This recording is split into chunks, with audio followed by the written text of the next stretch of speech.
like the way this Defiant roster looks on the open.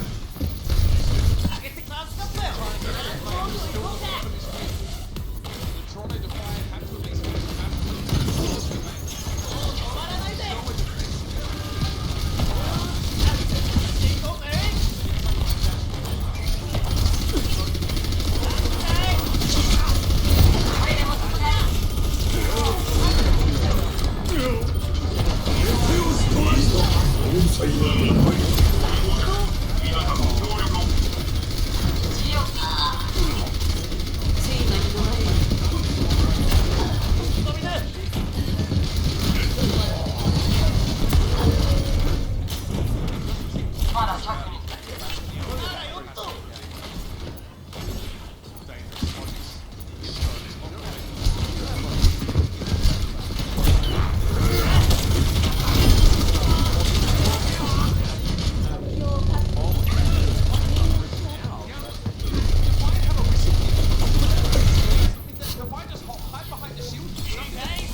Supercharger, and you don't get any of those ultimates. That was sick.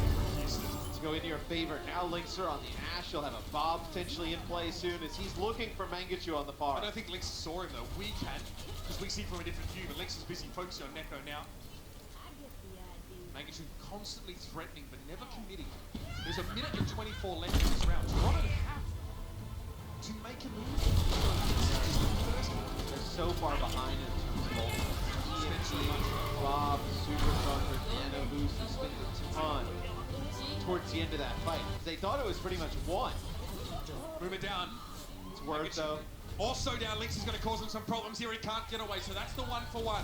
No Farah presence. Linkser, a lot going on, but he gets Bob out.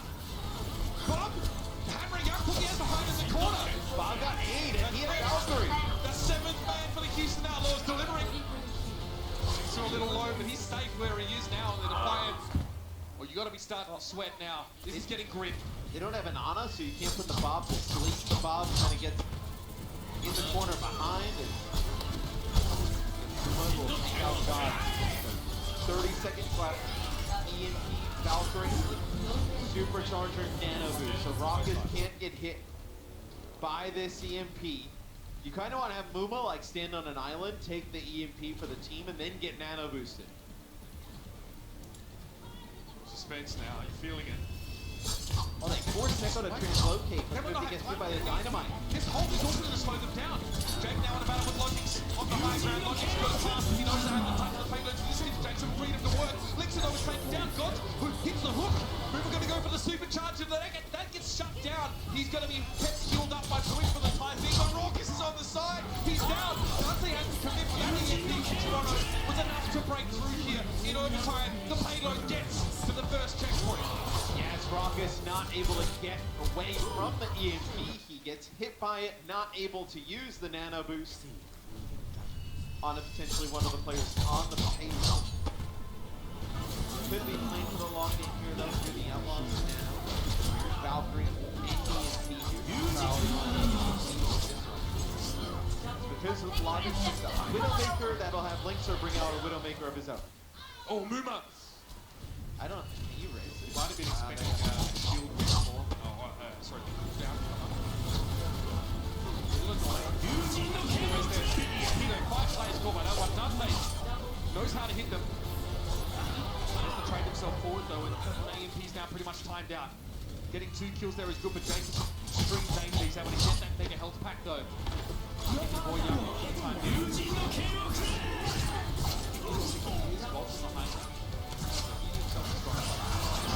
Look at the push though.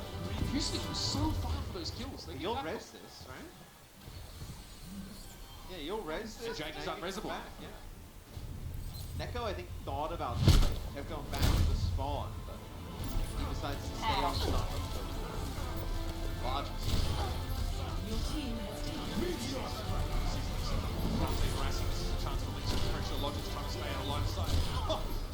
He has very much yeah, I mean, look at how much he has to deal with. Dragon strike to the high ground. Oh, Muma didn't get forced off. He managed to stay up there. He was Neko harassing. Logic was looking for Jake with the forecast. Just holding him so hard. He's in trouble. Oh, he gets away. Fancy footwork. Logic's now though with that inside jab. This is where he starts to punish. Raucus has to know he can be seen right now.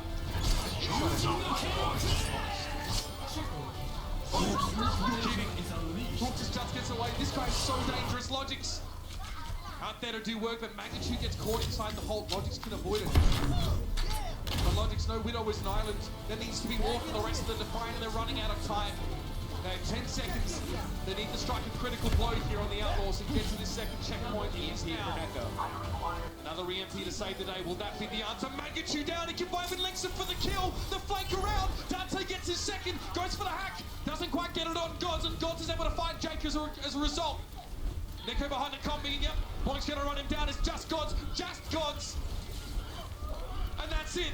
No one else now for the Toronto Defiant can really contest. There'll be a wrecking ball, but will they get there? The answer is no! Houston Outlaws, a rough season 2 for them, but they will be in our stage 3 playoffs. So, towards the end there for the Defiant, well, a whole second half of, their offense. You had 2 superchargers that you never got down. You used both of them. One you get hacked, I think, during the animation. The other one you get killed out of. And then there at the end, they get EMP. Neko doesn't get hit by EMP, but he doesn't counter EMP the Outlaws. He just kind of hides behind the truck. And he never actually even uses the ultimate. So, a few key plays there may have ended up turning some fights, making them a bit closer. But I think the Defiant, you saw a lot of positives today with Mangachu and Logix in the lineup. So I think it's definitely still a work in progress. It's flashy. I think flashy is not something that was used to describe the Defiant beforehand. They were very disciplined, very well drilled. How they add this exciting component with all these new pickups, and it's great to see. The Houston Outlaws, though, we know that they can be flashy themselves. Huge individual skill going head-to-head. Sparks flew in this match, but it will be Houston going forward. We're going to head now down to the stage with an interview with Mika and Jake. Thanks, guys. I'm down here with my favorite waltz partner, Jake. Congratulations on your win. You are officially clinched. You are in the stage playoffs. So can you talk a little bit about the Houston Outlaws' journey this season? I mean, this season's been obviously really tough for us, but I'm so proud of our team. Like, this stage, just kind of starting from scare one, but, everyone had such a great mindset and was so focused. I feel like it's really working out well for us, and I'm just so proud of my team. And everybody out there, I know, is really proud of your team, too. Wow, that was a screech. I love it. And we saw you on 8 heroes just this series alone, which is pretty impressive. So I gotta ask, how do you change your mindset so quickly from heroes like an Orisa to Pharah or Tracer? Well, we've learned a lot from a lot of other teams in the league, various cheesy compositions. And I think we're a team that has practiced so many. We're lucky that we can kind of switch back and forth between compositions that probably Toronto has never played against before, like maybe Gladiators comp or like we ran on Horizon. So I think it's just, we're happy that we had that strategic depth to go to those comps that we hadn't practiced as much, but we felt like was the right choice against Toronto. So I'm really happy with our coaching staff and everyone putting in all the work so that we have all these options come match day. And put in the work you did. It has paid off once again. First stage playoff season, so congratulations. I know everybody's excited to see what you guys will do when we get there. That's all we have down here. Back to you, Mitch and Matt. Thank you very much, Mika. And yep, the man himself, Jake. Can't read words as fast as I can, but he's hella good at Overwatch, no doubt about it. Look, we continue to see him develop in his Hanzo performances. Also, his Faras look great, but here it is. The Outlaws have clinched a spot in the playoffs. They cannot be shaken from this perch. Yeah, it's just a matter of seeding for them at this point. They also, with their win, knock out the Chengdu Hunters, so Hexagram's favorite team won't make it into the Stage 3 playoffs. But there's still a lot of teams in the mix. The Guangzhou Charge still in the mix. The Gladiators, you know, their stage done, but they're still, you know, looking at some of these other matches. They need some help. That's right. All they can do is sit and watch, though. It must be agonizing for them right now. Brutal, probably. But you have to like being the Outlaws and have your destiny in your own hands. Let's talk about our player of the match. For someone who was very quiet in map 1, Linksa really came alive over the course of the series. The Ash pick towards the end, we saw his Widow. He had to go head-to-head with Mangachu and Logix on multiple occasions. The Bastion on that Horizon defense was really important. Yeah, I mean, I think you can give it to a lot of players on the Outlaws, but I think, you know, his Widowmaker play really helps him out here on Eichenwald. You know, Mangachu is dominating. He may have won Mara. the 2 maps with his switches. Yeah, I think just with his hero switches. And you know, obviously, the play after that, I think Linkser is definitely a player who is on the rise. And I mean on the rise in terms of this year. I think if you just looked at his product, this year is a little slow at the beginning. You didn't really know how he was going to fit some of these lineups. And I think he's definitely found, you know, a little niche right now with the Outlaws. And from the Toronto Defiant, of course, a lot of new players being added in. It's a new look roster, and they already look very good challenging the Outlaws, who are a playoff caliber team. Let's put that in perspective now for the Toronto fan. Your team is looking very good with some dynamic new additions to that roster. Yeah, and I agree with what the Outlaws decided to do. They saw that the Defiant were going to play some of their new players. They came out with some compositions that are hard for even teams like the Vancouver Titans to break, so they expected them not to be able to coordinate as well today, and they get the win. And coming up next, there's more playoff spots up for grabs. The Seoul Dynasty take on the Mu Crew and the Chengdu tier. It's going to be an important match. The Chengdu Hunters versus the Seoul Dynasty coming up right after this. The Overwatch League is brought to you by T-Mobile, now connecting 99% of Overwatch League fans. Catch your league on America's network. Lemonade. Summery. One by one, we find each other. We find ourselves. We've all got something inside of us. Some just dare to awaken it.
gentlemen, it is no longer a Disney broadcast, so I'm going to go ahead and pop the guns out. Let's get into it, Hank. Sun's out, guns out. Guns out, guns out. So, last match of the day. And it's going to be the Chengdu Hunters versus the Seoul Dynasty. I feel like it's been ages since we got to catch Chengdu. We've needed this for a while now. I think it's just because we love Chengdu so Yeah, much that yeah. it's like, oh, we didn't get them every game in a row. It always feels like ages at that point in time. But yeah, it's an interesting team. They just beat San Francisco, of all teams, the Chengdu Hunters. They're able to beat these top teams by throwing curveballs at them. And then Seoul obviously needs this one to get into the Stage 3 playoffs. That's the big thing. They are still in the running. Take a look at the standings here. Dancing on the edge with destiny. 8th place, Hex Dynasty. They need this win. They need all the W's, and they need it to be clean versus one of the most, well, let's say chaotic teams to go up against in terms of just straight, like, what are they going to throw at us? Yeah, but they also still will run a 3-3 on it. Amon's Reinhardt has been pretty good, and they're running a lot of Sombra Ana. I think they ran it a lot last time against San Francisco and had like a 65% win rate. But you look across the board at this Chengdu Hunters team, and they have a lot of just individual talents everywhere. And yeah, they throw different stuff at you. But what's been interesting about Chengdu is that they're able to play standard against you as well. They run 3-3. We used to think of Amon as a one-trick wrecking ball, but now his Reinhardt has been super good. So yeah, I don't know what to expect from this Chengdu team. And now Seoul's also going through some changes as well. It's true, actually. Now that you mention it, last time we were casting Seoul, they were just changing up left and right. Full roster switches. Let's go ahead and get our first team out onto the stage. Then it will be the Chengdu Hunters.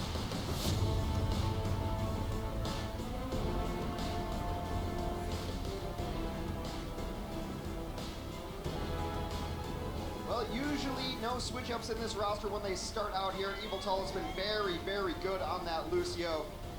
And the environmental kills coming in big. And perhaps one of the best Pharahs in the league, although Ding probably has surpassed him. You see Jinmu at the end. Jinmu has been playing a lot of Pharah throughout this stage, throughout this season, really. Chengdu just, even when everyone was running 3-3, they said, nah, we're going to invent our own meta.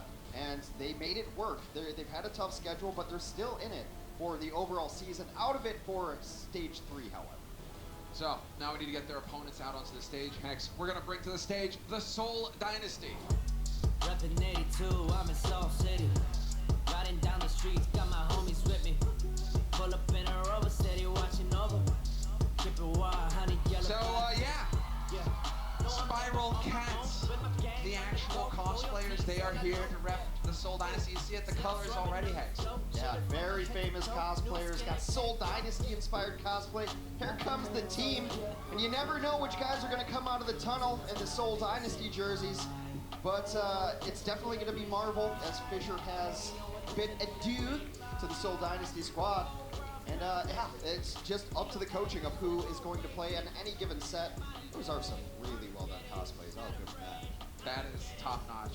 Sick work. Cool to have here in the studio live in Los Angeles with us for this match. Seoul Dynasty hanging in it. So it looks like Hailey and Jexe are going to be at your starters here as well. Michelle Marvel, Fleta Fitz. Yeah, like I said, it could not mean any more for Seoul. They need to get into Stage 3 playoffs here. And also, you know, as we get through Stage 3, you gotta look at season standings coming up as well eventually. So this is the starting 6, and they're just going to keep us guessing. And they're going to keep production guessing, too, because it takes a little bit of time to build these graphics. When Seoul show up with the entire new 6, production Yeah. are back there a little frazzled, like, oh, God, what do we got to do here? Quick, quick, get the graphic going. Well, I don't think they're going to put in a new 6 today, as I said, because Marvel will be their main tank for the most part. Fissure is gone. He's off the roster. He's going into that streamer life now. And Amon versus Marvel is going to be an interesting matchup today because Amon is not just a one-trick Hammond player anymore. He's had amazing Reinhardt play. I mean, we saw glimpses of it way back when they went toe-to-toe with Vancouver, when everyone thought Bumper was the best tank of the world. But, you know, pretty solid stuff on Reinhardt as far as damage goes and final blows. Yeah, Marvel just doing crazy work right there. First out of 20 players. That's not too shabby considering the level of competition we have here in the league. Now, we did a segment earlier explaining what a pocket is, and it just means devoting resources to one person. Yes. Both of these main tanks get some of the highest resource devotion in the entire league. Healing per 10, like over 15,000 for both of these main tanks. Oh, that's kind of the name of the game here. Presented by Toyota, our map set. We will have the 4 maps. Minimum, we'll see if we need a 5th one. Between these two teams, could go the distance hex. But Ilios will be kicking us off here. Our control map. Yeah, Ilios, always very fun, especially if you like Lucio play, environmental kills. And, you know, Control is one of those maps that you can see the Chengdu specials on. This particular round of Ilios, not so much. Most teams like to run a 3-3 here, and a lot of this is also going to come down to the Sombra play. Elsa has improved and improved and improved, and it seems like Soul wants to run the Sombra play as well. Amon on the classic Wrecking Ball. Yeah, maybe he's living up to his strengths. He's gonna get a little bit chaotic here. I like it. Just roll his way through. He turns out he just doesn't want to stand there and stare angrily through a shield at Marvel. He wants to get into the thick of things. Hex is rolling around on the edges, but there we go. The Wham Slam straight over the top gets the shield as well, and that opens it up. Marvel getting deleted. Really tough to win a fight once your main tank goes down because there's nothing to block the damage coming in from all those sources, especially the Zenyatta. It's one of the other differences in these compositions. Zenyatta for Chengdu, whereas Hylie will play for the Ana. Ana Sombra has been the flavor of the last couple of weeks. I mean, that's for a while now. There's Korea. They were talking about it for a bit, that everybody was on Sombra before it was even touched here in Overwatch League. Seems like Overwatch League is starting to catch up to the things. Hylie, not going to survive it for long. 2 kills coming through. Eviltal snatching both of them, but he gets the credit, Hex, but the others are doing the work. 2 opening kills for the Chengdu Hunters and 2-1 team fights, 30% and counting up as they are in control. And Chengdu loves this high ground more than I've ever loved anything. They always get up here when they have these kind of compositions. They love reigning right above the other team. It's sick for Amon too. He just drops right into the middle of them, gets that max shield. You're gonna have a lot of trouble dealing with him. And there he goes, surprise! Hamster just like right in the doorway. It's a horror show here. Soul Dynasty, they are gonna wrap onto the point. They're going to force the Chengdu Hunters to play their game. That's a big EMP over the top. Jinmu going to get focused down. That's like, it seems like it's all that Soul are gonna get because Kyo did get the trans. Yeah, but they got a hack onto Elsa, so he's unable to translocate out. They do end up tossing in. Chengdu does. They throw the grab in last second. An ambitious grab will actually get them nothing. Die on the point is the call made now as you just try to stall out for some time. Be about 74 by the time this takes off. I was so close, 73. You're close. You had the timing, dude. You're good. But that's why Sombra is so good in these compositions. You can use very little resources and win team fights. Fit's already going to be at nearly 70%. Again, a very quick charge rate. And now Chengdu, after throwing in that grab for really no good reason at the end, is kind of behind it in this next fight. You might want to do what you call an eco push. Go in and die, don't use anything, come back for better for the next fight. Yeah, they were hoping for it. They got somewhat there. There is going to be a massive EMP thrown in here by Elsa, and they're going to eliminate Marvel. Marvel overwhelmed immediately. 2 kills coming through for Chengdu. They don't believe in the eco push, Hanks. They're just going to go ahead and get it done dirty. Well, you know, eco push is a term that dates back a long time towards a lot of games. Also dates back before Sombra existed, because Sombra does have one of those ultimates that you can just straight up win a team fight if you get a good EMP off. Call it the no fun allowed ult. That's exactly, you're just slamming buttons and nothing's coming out, and you die. EMP on the other side now catches 2, but a nice barrier from Eviltal keeps everybody healthy. That was solid work, good timing there. They are just taking the fight to him, 97% and counting, but Soul Dynasty finding the kills, dropping 3 on the side of the Hunters, and that is the Hunters getting wiped. So Soul Dynasty, they hit a bit of a bump in the road there. Wasn't as clean as they were hoping for. It is still the Chengdu Hunters getting up to 99, but Soul retake control. One fight away here for the Hunters, and they are going to have the tools they need to win it. Nano Boost can go onto any of your tanks, might even do it on a Brigitte in this situation, as both of your tanks are at their ultimate abilities, Graviton and Shatter up, and with no divas on either side, these grabs should be finding purchase. Oh, I love this from Soul. They just take it to him. Yeah, they know, they have a read on the situation. They know they can't let the Hunters get set up, so let's get aggressive. You take that fight to him in the hopes that Fitz can get a lot of damage going in that fight so that he can get up towards his next EMP. Also, he's still going to be poking in the back line. It's not inconceivable that he can get this last 20% on his charge before the next fight happens.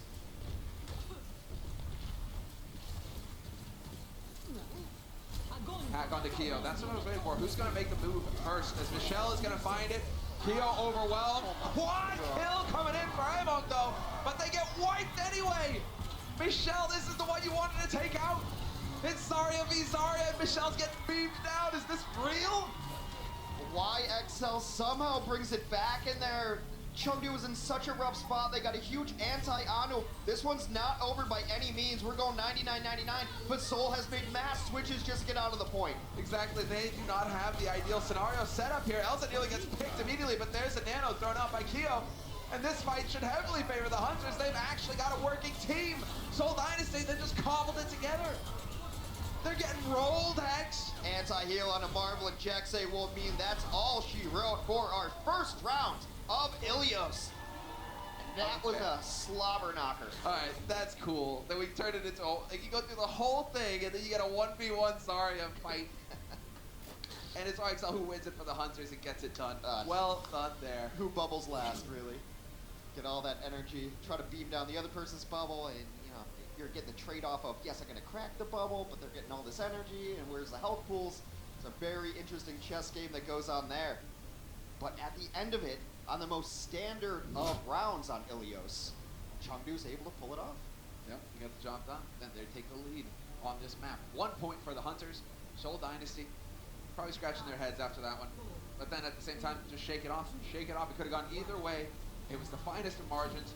You are competitive in this series, so if you are Seoul right now, you're looking to take the fight to the Hunters, and here we go. This is a bit of a change coming through. I like to see Fitz on the Hanzo, and we got a bit of McCree play here. It is going to be McCree v McCree as well. Bunkers on both sides. It's going to be very interesting to see how this goes. Halts can be so important here. Shield cracking also so important. So it's a little bit different. Seoul has a little bit better of an advantage as far as cracking the shields because Storm Arrow is so good and Fitz is on that Hanzo. But that was a spicy one. That could have been a volley straight to the face.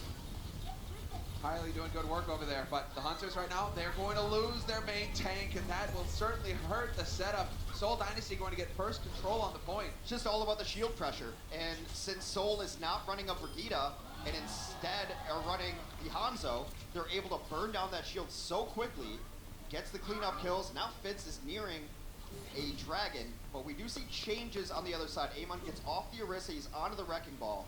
You don't really want to be in Orisa when the other team has a Hanzo, especially a Hanzo Dragon. Yeah, you fully changed it up now. We no longer have the McCree, we will have the Zarya back in play. This is all about Seoul Dynasty now just withstanding the pressure.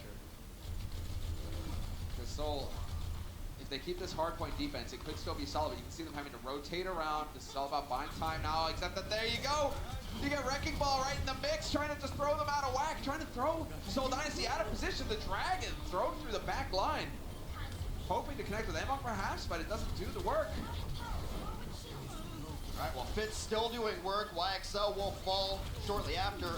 A bunch of changes had come through for Chengdu, but they made changes because they didn't have control of the point, and now they're in a more aggressive posture and composition. Yeah, this is going to be wholesale coming out from Seoul as well, isn't it? Yeah, Pleta switches off of McCree. Fitz goes over to that. Marvel is going to opt for the Winston, though. You know, a standard tech, not Hammond. Not a lot of people in the league are super comfortable playing Hammond.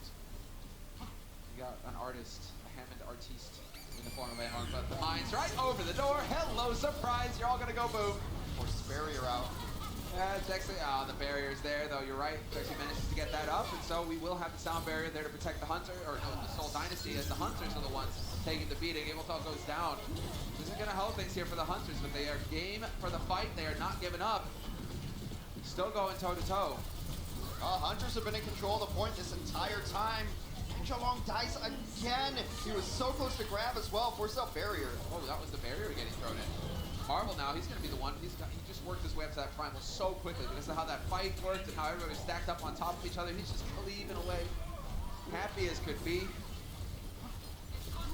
Double jump there. It's just about stalling out again for the Hunters as they're going to hear 75% still on the point. That's what Ilios is so strange, especially at this point. So big, so hard to fully wipe a team off of it. Oh, 84% and counting now for the Hunters. Seoul Dynasty, they take control, so we'll see how far they can get. The Hunters within that one fight range now. All right, we have Graviton Surge and Minefield up. You don't see it very often. Oh. But a space hamster is what I'm gonna call it, would be wonderful, wonderful to see right now. Get them all grabbed, get an angle, pile drive with a ton of damage early on, and then drop it. But Hyli's gonna have Transcendence momentarily. There it is. Spaghettify them. Let's see if it works, because Yangzhou Long, he's keeping eyes on Michelle. He can get the D-Max out of it big, but he knows that the D-Matrix isn't there. Grab goes in, looking for the mines over the top. Fleta goes up and that's it. This is going to be the counter grab thrown in here. On the other side, Seoul Dynasty striking right back. The counter grab comes in and there's nothing to stop the self-destruct. No way, does he actually manage to get it? No, getting caught in the corner, there we go. Chucked off the side. Well, somehow again, during all of that, Chengdu took control of the point. I think it was during the Graviton early on where they pulled him off the point. So now they're at 99. 85 was what they entered in on, which is not always a one-fight situation. But the problem is, the Chengdu Hunters emptied their piggy bank. They've got nothing left to work with. They're going to be pushing into a rally and a sound barrier. So Seoul is in a great defensive spot. And again, Seoul trying to do exactly the same thing. Get aggro. First point, get aggro. Get crazy. And just run right in there. Among's on the point, so he's going to be there to contest at least. This is still a fight that favors Seoul Dynasty. They've done the damage. Kyo's out now as well. That's not going to help things here for the Hunters. We are looking at a tied situation unless the Seoul Dynasty really figure out how to throw it. This should be them under control. We do get the sound barrier here for the Hunters. Elsa doing the best he can to survive. There's the grab thrown in. Brought in, just get rid of them at this point. Jinmu somehow lives. Never mind, spoke too soon. Gets plunked down there. And that should be just about all she wrote for Chengdu on this second round here. And I love this from Seoul. You saw it on the first round and it didn't necessarily work, but the second round it worked a little bit better. Chengdu Hunters are in an initiative kind of composition, a chaos comp. They want to be the ones who bring the fight to you. Yeah. They want to start it with a pile driver, they want to follow up, they want to get on flanks, but Seoul just decides we're not going to let you do that. Every time Seoul had a small advantage, they took the fight towards the Hunters, to the Hunters, and were able to win those fights more often than not. Indeed they were. That is showing what the Seoul Dynasty are capable of. And again, just how close it was on the first point. This time, it goes Seoul's way. So now, on the third and final one, it's the Lighthouse, and the battle's going to be taking place in this room right here. This is the point that they're going to be fighting over, and look at that view. That's a view where a lot of players, this is the last thing they see, is they get chucked off the side there by the Lucios, by the Brigidas. Could be worse. So, or, you know, by the Pharas perhaps. We got double Phara play here, Michelle and Jinmu. And Jinmu, he's no slouch when it comes to the Phara. Yeah, somewhat similar DPS compositions to Pharah, Mercy's, Pharmacies in the sky. But Seoul is running the Widow to try to counter this. Meanwhile, you've got a D.Va on the other side. Sombras for both teams. There was a day, exactly! There was a day when Fleta dominated on the Widow! 2 quick kills for Fleta, and that's gonna put the Hunters on blast. I gets a headshot there too in party, why not? At one time, he was regarded as the best Widowmaker in the Overwatch League. Didn't get to play it as much this year so far, so he's gotta be smiling. Got him off the brick duty. He's out of the brig, so to speak. He's out of the brig, exactly. He's up in the sky. Wind blowing through his hair. And now, you got Michelle just lucking rockets in there, let's see. Well, Fleta's got Infrasight. He doesn't have to hold it because there's no opposing D.Va, so or no opposing Widow, excuse me. So anytime that he wants to find out where that Sombra is, he can just hit Q, pops it down. It was first control for Seoul. That continues. Direct rocket onto Fleta though, but he goes ahead and strikes right on back. If it's all, you're gonna just go ahead and die off the side. There's that final view for you. And Seoul Dynasty continue to hold. Tactical crouching from Fleta. Why not? 40% and counting. Hexus is looking good. Well, not if you're a Hunters fan, it is not. Now here are the switches that I was expecting to see. I did not think that they were on the right composition to begin with. But Elsa goes over to the Sombra, which Yangzhou Long had previously been on. Yangzhou Long's going to have to try to deal with his Widow. I didn't think the D.Va was going to get you any value. It did not. And now we have Jinmu going to the Tracer as well. If you're going to make changes, now is the time. Just go full value. Get that wombo combo. Tracer Sombra. And yep, Elsa's going to find Fleta, but there's Michelle just getting it. Oh, he only gets the 1. Will survive. Instantly put to sleep. But you lose your Mercy in the mix, and that's not going to help things. Departing direct rocket onto Kyo. That'll do some work, but we're at 72% for Seoul. Among is on the point right now, forcing Seoul to be honest.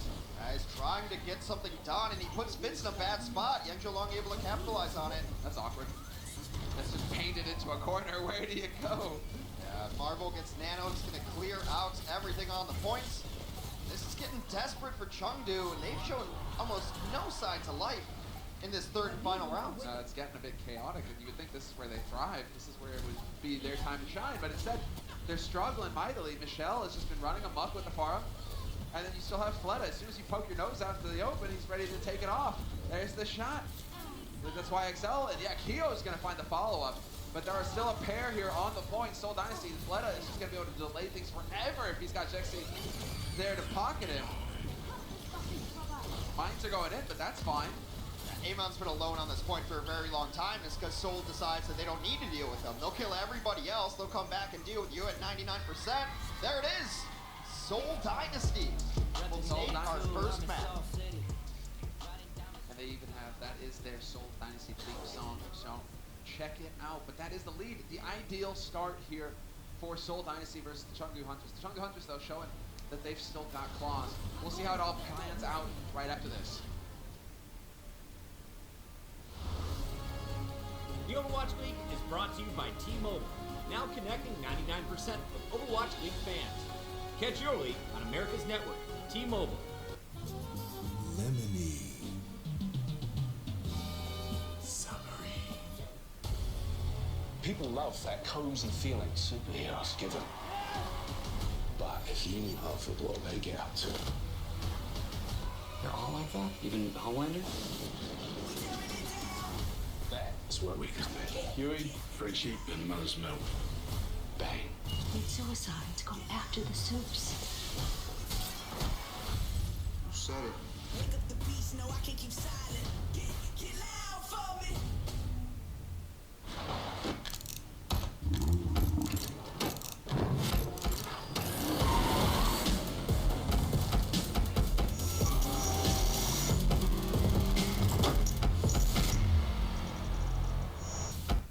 One by one, we find each other.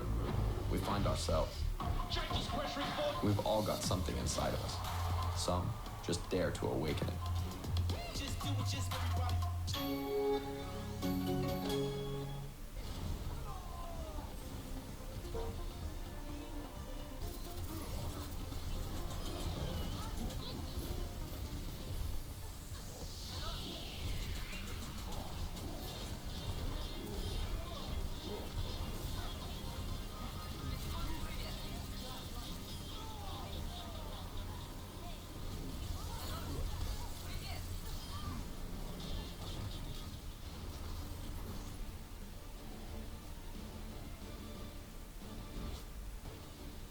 Welcome back from the break, ladies and gentlemen. The Soul Dynasty finds success on the first map of this series. 2-1. They had to work for it, Hex, but they got the job done. Ran Chengdu into Chengdu usually doesn't work out for teams when Soul hasn't figured out. And like I said, this one, they need it. They need it to get into the Stage 3 playoffs. They made the Stage playoffs earlier this year and ended up pulling off a great upset against NYXL. So this team has all the potential in the world. Sometimes they come out there and lay an egg, but I think I don't know if their plans to keep running very different lineups are still in the mix now that they've lost players. Right. I wonder that if might have thrown a wrench. they might be trying to find their starting six, their best six. Maybe you have some specialist play. Maybe Jaehong comes in on certain maps or something like that, because you don't really want to lose that leadership that he provides. So Soul is still trying to figure things out, but I don't know. Figure things out in the Stage 3 playoffs would be nice. Exactly, Hex. That's the name of the game here. They are still in the running for it. Right on the edge, 8th position right now in the Stage 3 standings. So we move into our second map. This is Assault. 2 points to be captured. First one, there's Pigeon. And then the second one to follow. Yeah. If Soul does pull this off, it's going to be so crazy. The Stage 3 standings, if you got less than 5 wins out of 7, you're out. You got to go 5-2 to get into the Stage playoffs. And then you might not even make it because, hey, yeah, map differential. They might not have been clean enough. Oh, it's just been so difficult this stage. So many good teams rising up. A lot of the mid-tier rising up to the top with the best 3 in the league. All right, defensively, Soul's gonna go at it again. Fleta on the Widow, a Fair Mercy in the Sky, and a Sombra. All sorts of fun. And the Hunter's going wholesale here. Okay, yeah, I like this. This is Shield Crack, entirely about Shield Crack right now. You get the Roadhog and you get the Hanzo.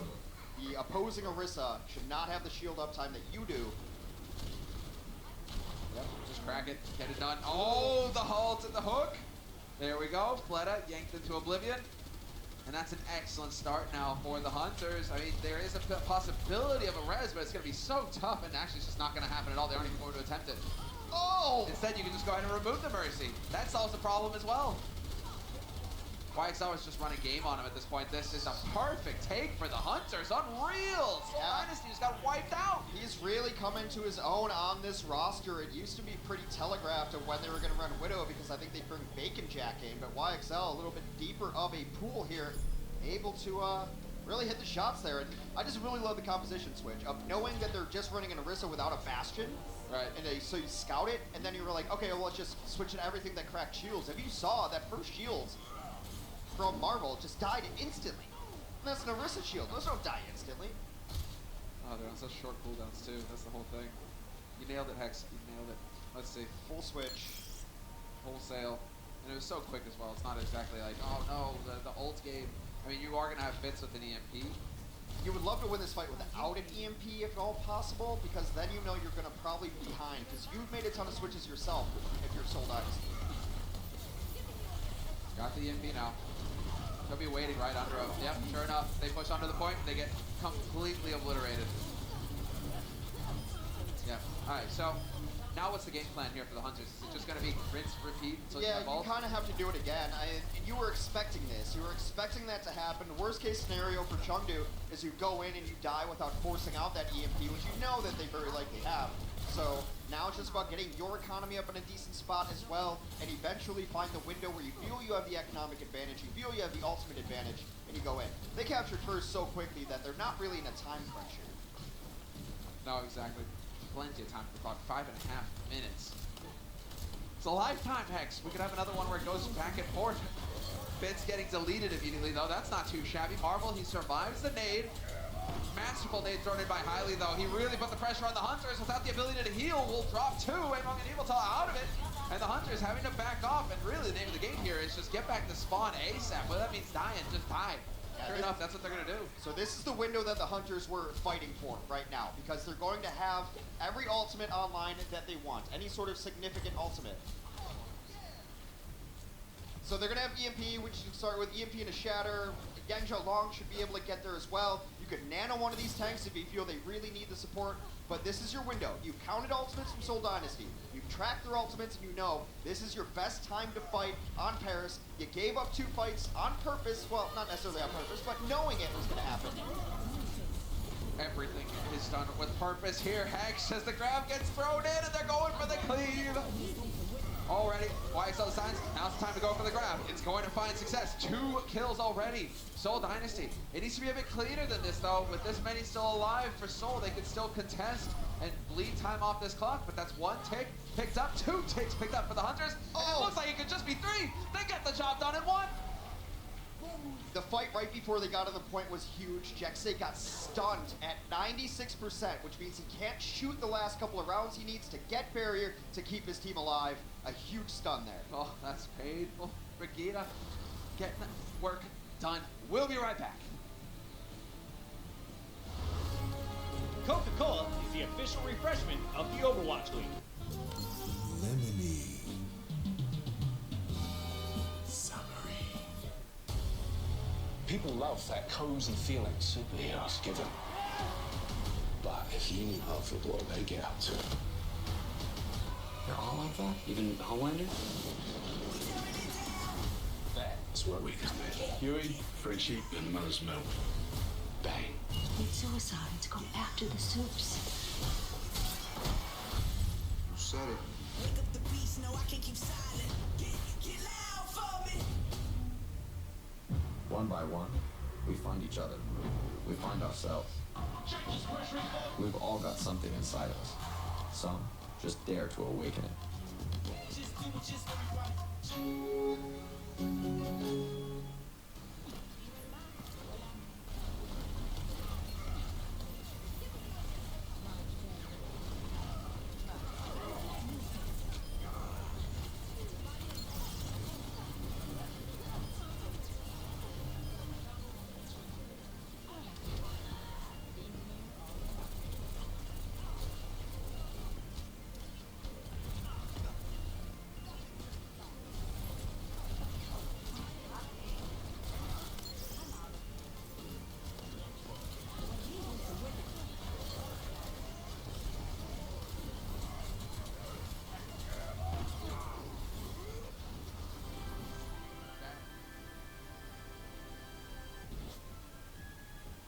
not wasting any time here, Hex. To get the hammer in play, we get YXL on the junk. The rat is going to be here, but then Elsa on the Torbjorn.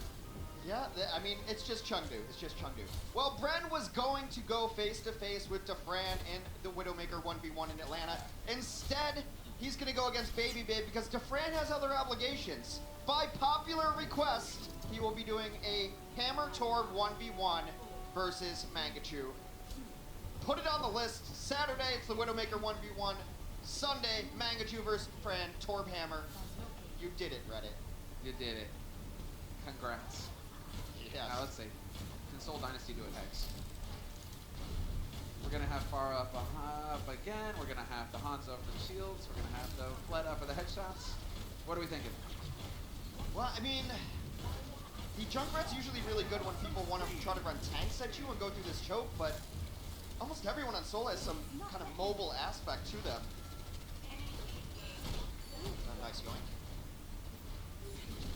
I like it. Good angles being used here by Hunters as well, not giving Fleta a free shot. Solid work. They are going to rotate back around. He would love to take a pot shot. Oh, we might just get blown up. Unbelievable. Alma got nuked, but then Fitz and Fleta just got deleted there. They're gone. There's going to be a resurrection on Fleta. I don't think that Eviltol has his res available. He used one very early on. So this means Amon's going to come back on the Hammond. Mixel's got to be very careful here. Yeah, Jinmu. He is getting pocketed. He is getting that support, but he's looking for the kill. There it is. Great pounce. Amon and Fleta working together, but YXL in the meantime, he was having a long duel there with Marvel, and it looks like he lost out. Fair and Mercy were able to collapse on the back line, so now they can at least fly around with impunity, knowing that there's no Widowmaker threat. And with Michelle, though. Yeah, oh, there it is. Is he gonna confirm the kill? He will. Gets it. Oh, and the direct on Eviltol afterwards. Michelle making plays happen right now. This is still looking like they're going to be. Yeah, it's just the one kill on a Marvel, but that's not too significant here. Cleanup just starting to happen for Souls. They try to find the remainder of the targets. The turret will be annoying, but only for a moment. Now the big question is, does Soul switch off of this? I think without the ultimates for Barrage, that maybe you do. But EMP's coming up. I think Michelle might switch. Might be wholesale switches, yeah. There's only a few teams that will stick on to these damage dealing compositions going into second point. Apparently Soul is not going to be one of them. Even Amon has to make a full switch. So this is actually very, very good for Soul. Mostly because they have the better hacker right now. Sombra with an EMP for Soul. Nothing. Single digits across most of the board for Chengdu. It's going to be very quick. They're doing a very good job of being split up, but they might show themselves here. Yep, 3 forced out into the open. There's 4. Only for an instant, though. They're going to force him to fight on the point. That's the point of rotating around in that courtyard. There it is. Amon instant, but that's expected with him out in the open. He's just going to get hung out to dry. Elsa's in this one-on-one duel, and Fitz, who eventually gets that. So 2 ticks picked up. Unreal. They just go right in. It's almost gifted to them. They're 3 alive for Hunters. Yang Jialong and Jinmu both got hacked, and they backed up, waiting to re-engage, and the engage never came. The engage never came. Is this communication? I mean, we've seen this happen in the past where teams, nobody actually steps forward to contest, but that's unreal. We're taking a break. Lemony. Summary.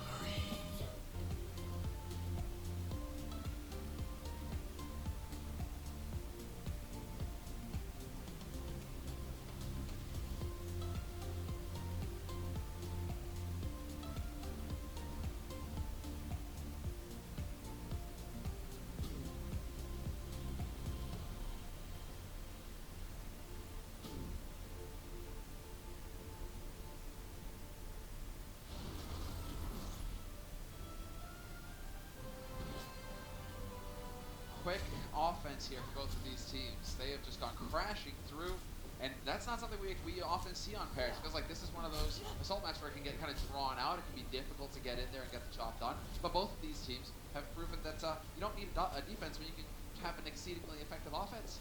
It's the best defense is a good offense. Something along those lines. I've heard that before sometimes. I think it's the other way around. But regardless, it looks like these teams are going to stay on the compositions which they ran in the first part of it. Fair Mercy and a Widow. Let's see if they stick on this. All right, yeah, going right back to the shield crack composition for Chengdu. Storm Arrow goes in, alternate fires from the Roadhog, and the shield melts. That same plan. Going through. Oh, that could be a big one. Playing with fire. YXL though, this time they do actually lose out on some of the players, and Hyli's gonna go down. Where is Jexay positioned? Jexay trying to get back there, gets halted out of position though, not gonna be able to, or barely could get the res off. Yeah. Well, that's a trade Oh, you no, take that was no matter a different what. one. Even if you didn't get that resurrection off, that's a trade you always make. You take the Ana off the other side, that's so much healing. It's just a Mercy, but Mercy's supposed to be mostly dedicated to keeping Michelle alive in the sky. And now you have to split up your attention. That's an enormous first kill. Fleta chiming in on his side of things, looking for it, not the wrong target there for Keo, but still, who's gonna get up here to contest? It's going to be the first one. Marvel trying to stomp his way into this fight, going to get deleted. Keo right now is having a field day. Such a good game for him. Somehow he's still alive, takes a breather, yep. And they continue to make progress. It's just delay now. Fitz will go down. Jexay has ambitions, but it's not going to be enough as they are able to take Michelle out of the sky. But, you know, use them if you got them because Soul will very likely be switching off of this comp.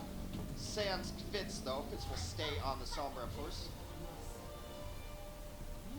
Look like a moment of hesitation where they're trying to decide if they were going to switch up the comps.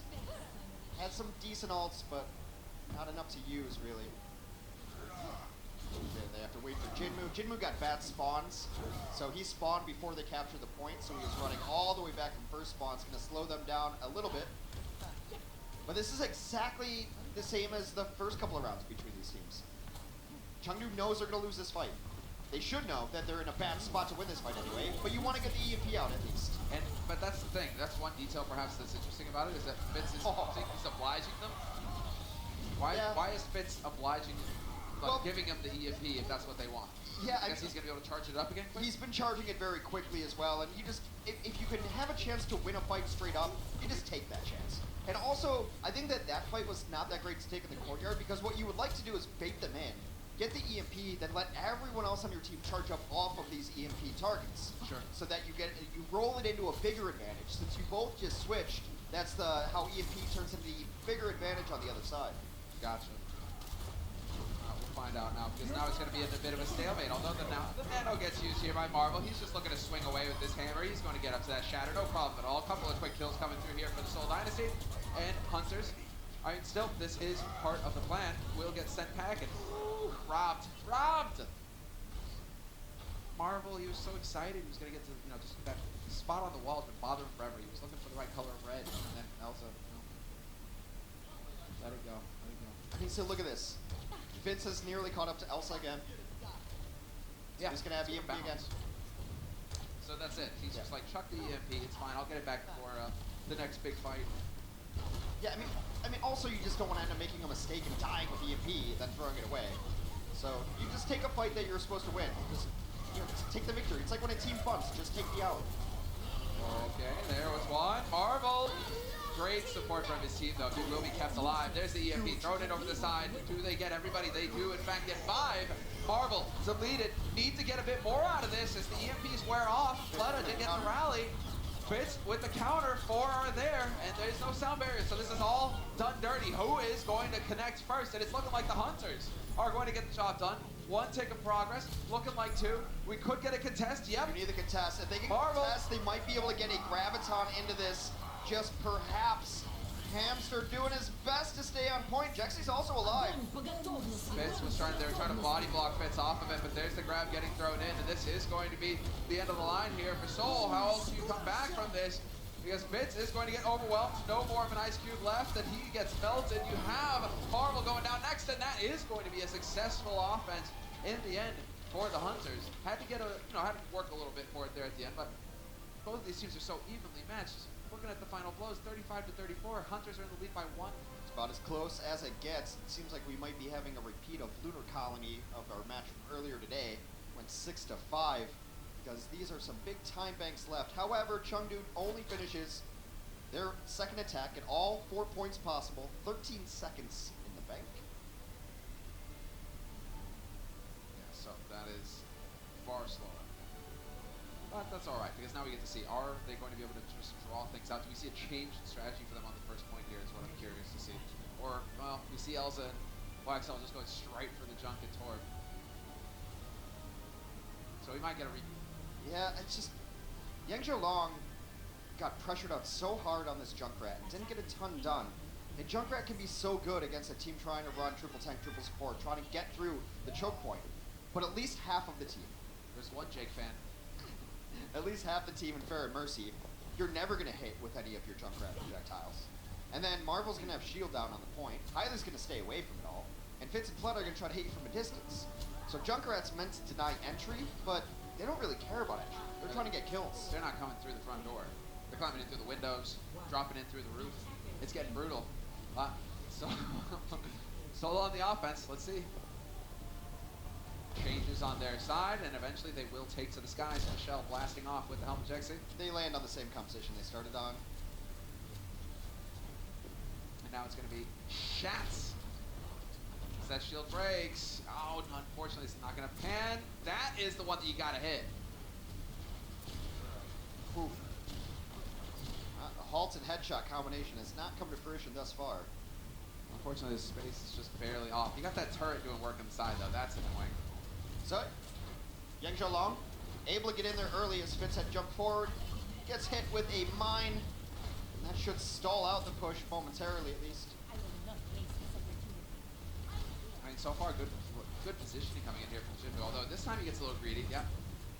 That was a peak where, yep, exactly. He could have had rockets to the face. Never mind. I was worried about bullets or arrows, but turns out Michelle's just gonna blindside him. Well, luckily he slid off the roof. He slid off the roof into a resible position, so they brought him right back to life. Oh, man. He wants to maintain the element of surprise, but that's gonna give it up, and not quite connecting with the shots here, Fleta. Jinbu coming over the top. Rocket after rocket, point blank, go ahead. Nowhere to go. Nano boosted, damage boosted, hitting directs. He could even kill people with splash at that point in time. They're just gonna leave this turret set up front behind his shields. Never mind. I love this turret positioning actually. It denies entry for the opposing Fair Mercy on the right side of your screen over that short roof. There's a turret right below that. So it's kind of like you have a half of a teammate watching a flank. Oh, it's proper annoying. Oh, Marvel. Getting up there. Jinbu's got to be careful not to get dropped again. This is just spread out all over the place. Now, Marvel's on some flanking mission in the back. You're going to have the longest fight in history, which is Junk v Junk, trying to connect nades with each other. And that could have been it, but Fitz will find the kill to kick things off, perhaps. Jinbu out of it. Now it's going to be YXL. He trades it right on back. Michelle blown to bits. And there's no res possible out in the open there. Marvel, I think Marvel's almost wishing he could just go back to spawn at this point. They're gonna nano Fleta because he's not hitting headshots, so I guess give him the boost. Can he hit that one? Good point. Oh, it's his bodies everywhere. Come on! He was so hot earlier as well, but you know, the Widow's touch, it comes and goes. Oh, and there we go. Now they're gonna finally get some success here. Soul Dynasty, in the end, it's looking good, although there are still 3 alive here for the Hunters, including Jinbu, who would love to go ahead and meet up with them face to face. Boost out onto him, and this can still do some serious work. Yep, Jinbu's gonna find one, could get a second as well while the Nanos go, and he will. He's just soloing them. Jinbu holding it down. As long as he's not in my game, it's good to see Genji back. Such a high skill hero. They're going to be able to pressure the point because Elsa should be coming back on Tracer. Amon is back. They've got 3 on the point right now. There's a Lucio taxi going on in the back line to bring back their healers as well. Chengdu's going to be in full health on defense, and we're at 90 seconds. That was great. That was the sickest boost ever. You don't always have to just save it for the blade. Genji will mess people up boosted regardless. That was sick. All right, let's go. Yeah. If you don't boost that, he's dead. Well, now we get into it. They are done, Soul Dynasty. Out of patience, trying to get in here. They find Kyo to kick things off already. Strong start. Jinbu doing the best he can to survive. He's getting focused. They know that he's not far from a blade. That could mess things up here for the Soul Dynasty offense. But Soul Dynasty now, not a single tick of progress, Hex. They're about to pick up the first one, it looks like. They're gonna get in, but they haven't really got any kills. The hacks have been really nice in slowing down with the Wrecking Ball and the Genji. I wonder if Jinwoo's gonna throw Blade in here because you probably are not gonna stay on Genji on the second. Well, let's say Def time. Play it over the top. Highly looking for it. Could find it. Nope. Nice move. Great crowd control. Great crowd control coming through. Chexy, what a pro. Not going to get any joy there. And that boop is so important because you cannot allow a Genji to start getting dash resets. That's when they can do the most damage. If you can prevent them from getting the one kill that will reset their dash ability, then they end up being somewhat useless and you can outrange them and zone them out. Biggie. Exactly right. This is what they were hoping for here. Soul, because they can go right into that EMP. 2 quick kills for them. It's entirely possible that Soul Dynasty just slam through and pick up both points with time left in the bank. They're getting it done so well right now off of the back of Spitz's EMP. There was an attempt, obviously, from the Hunters, but this is still going to be Soul Dynasty maintaining control. 5 bodies alive on the point, just constantly delaying. Soundbarrier gets used. That's why XL now he should get deleted. I mean, you got the Lighthouse blazing away as well. Still some decent stalls, allowing these respawns to get in here. Gotta get a pick, though, with Yangzhou long down. Their pick potential goes away. So close. Now you got Mei. Mei wall is there. There's the ice cube. Now you're going to flip that over to Elsa. So definitely pass. We're going to be in overtime now for Soul. Yeah, they're trying to milk out the clock. I do believe Soul will eventually get this unless a miracle fist play comes in. Always possible. Didn't quite find it that time though, and so Highly with 2, and that is the Soul Dynasty tying it up 4-4. Well, we're going to do yet another round of beautiful Paris. When we return, it is 4-4. These teams very close in their time banks, only 13 seconds separated. Lemony. Summery.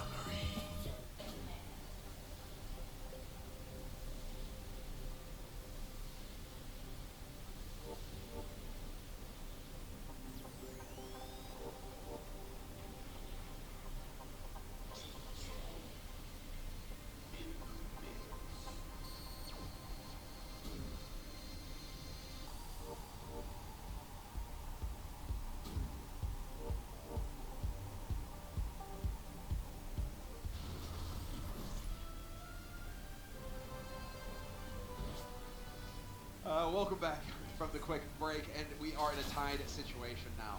Minutes been added to the clock. We're tied up 4-4. Soul Dynasty will start on the offense. They're the ones who finished in overtime. They're the ones who finished with less time in the bank than the Chengdu Hunters.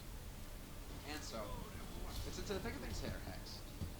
There's a great deal of draw potential right now. Neither team can take any sort of progress on the point.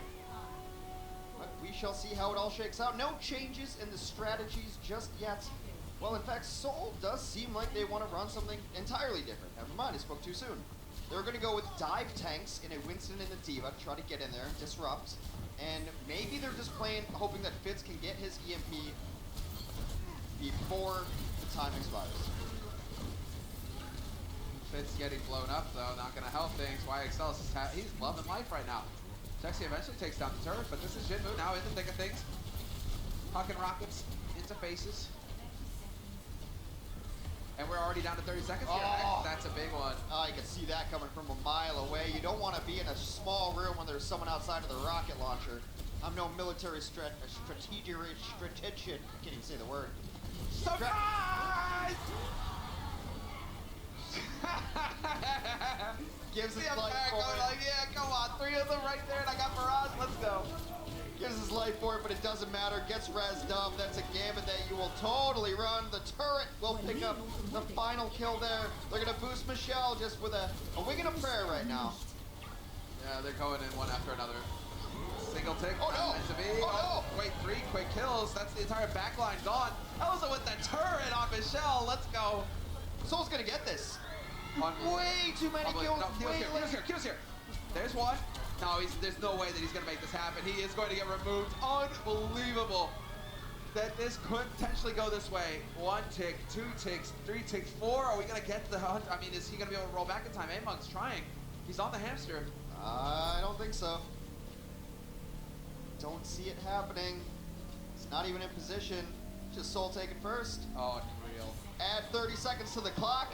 Add composition changes coming in. Marvel just came in last second on the Hammond and just rolled face, quite literally.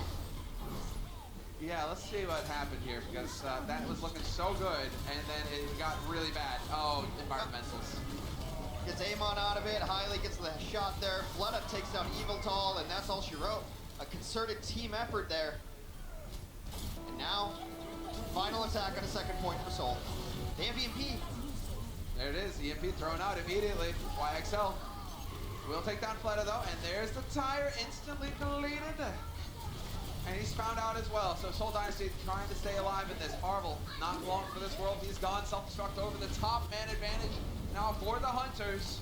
And it seems like the Hunters should be able to stabilize, but the last time I said that, some magic happened, Hex.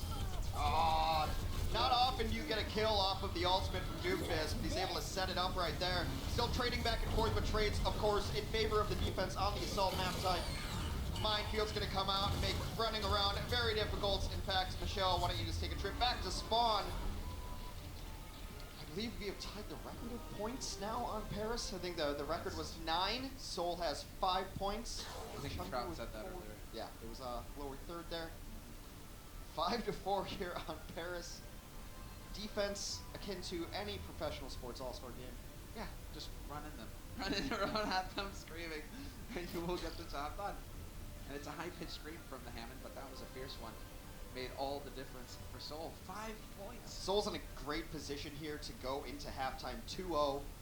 Really get one step closer to getting to those stage 3 playoffs. What a gut punch for the Hunters. Oh, God, it looked so good for them. And then all of a sudden you lose your main tank.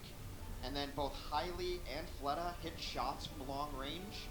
Fleta waited all game long to hit a shot. Yeah, hit the one hey, that counted. Saved it for the end. Hit the one that counted. Yeah. All right, let's see what Chengdu wants to run here. It's just such an interesting combination when you run Elsa with Amon. Amon just doesn't really play Winston. I think his thinking is if I'm going to play Winston, why not I just play Ball? Why not I just play Hammond instead? I'm better at Hammond. Yeah. And the mobility. The way he understands Hammond and was able to get the angles, it's like a Winston leap. Except this one has a pile driver. And a billion HP. Let's say fits with the scout early on. Elsa just checking. It's also much less pressure on your healers because he has the adaptive shields. That's unfortunate. Yep, bye. That's unfortunate. Great pick for Fitz. It seemed like KO knew he was back there but couldn't find him. I think that was it. They probably got to detect off somehow, and then it's fine. I mean, if you're gonna lose people, lose them that early because now you still have a legitimate shot at a fight. Got 44 seconds on the clock here for the Hunters. I mean, it's still cutting it close though. Soul Dynasty are not gonna let them set up. Keo once again deaded, and Soul Dynasty with the man advantage, still taking the fight to the Hunters. Have to be careful not to overextend. Losing Jexay hurts. Well, that hurts because KO's going to be back into this fight, and Jexay, well, he's Lucio. He might be able to get back in, but for the time being, very rough. A hack on a Jinmu, cost him his life. They might be able to res this. But you're losing highly. You're losing your heals. Looks like, all right, they were able to trade off Raymond, but again, it's just back and forth. Keep in mind, all of the kills favor the Hunters. It's so far for the Soul Dynasty to run to get back into this that the Hunters will eventually win out. Yang Zhaolong uses his EMP because he felt he had to. The problem with that is, Fitz on the other side has an EMP for their defense. So Chengdu, when they got their ultimate, they used it immediately. They had to. But now they're in a rough spot because Soul is going to be able to EMP them this next fight. As long as Fitz doesn't make a drastic error, Soul has the advantage here. Let's see. But they're staying on this comp because they're nearing ultimates, and it also allows them to be more spread out. So they're very unlikely to get a 5 or 6 man EMP off. Exactly. Well, it's just gonna throw it in there and see what sticks. And it's it's not too bad. 4 of them getting affected by the EMP. Traded 1 for 1. Keo out for the Hunters. That hurts. So you lose that healing, but you didn't have a nano. Eviltall is still flying high with the wings, so the chain healing is out there. Amon drops the mines, and now there's the opening for Jinmu. Instant deletion of that shield, nowhere to hide. Michelle gonna go up, but that's still traded out. Marvel falls for the defense, but he's right next door. That's fine. It's not looking like it's gonna happen here for the Hunters. They're getting picked one after another. They were so close to getting the progress that they needed, but at the end of the day, it's gonna be a draw. It's a draw. But a new record. 10 points on Paris. Both teams going at it toe-to-toe. This truly is one of the most even matches we've had all week long. We're taking a break, and we'll hear what the halftime crew have to say after that. The Overwatch League is powered by Intel. Game, record, stream without compromise on Intel Core i7. And by Omen by HP. Lemony. Summery. People love that cozy feeling superheroes give them. But if you need help for blow, they get out too. They're all like that? Even Homelander? That's where we come in. Huey, free sheep, and mother's milk. Bang. Need suicides go after the soups. Who said it? Wake up the beast, no, I can't keep silent. Get loud for me. Oh, that's nice. That shirt goes well. That shirt goes real good. Yeah, nice. You click on it, and then you buy it in game, and then it's yours forever. Or if you just want a shirt, you just get a shirt. Pretty cute.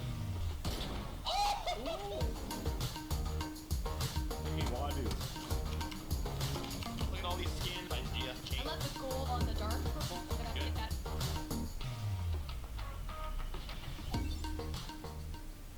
One by one, we find each other. We find ourselves. We've all got something inside of us. Some just dare to awaken it. Just do it, just everybody.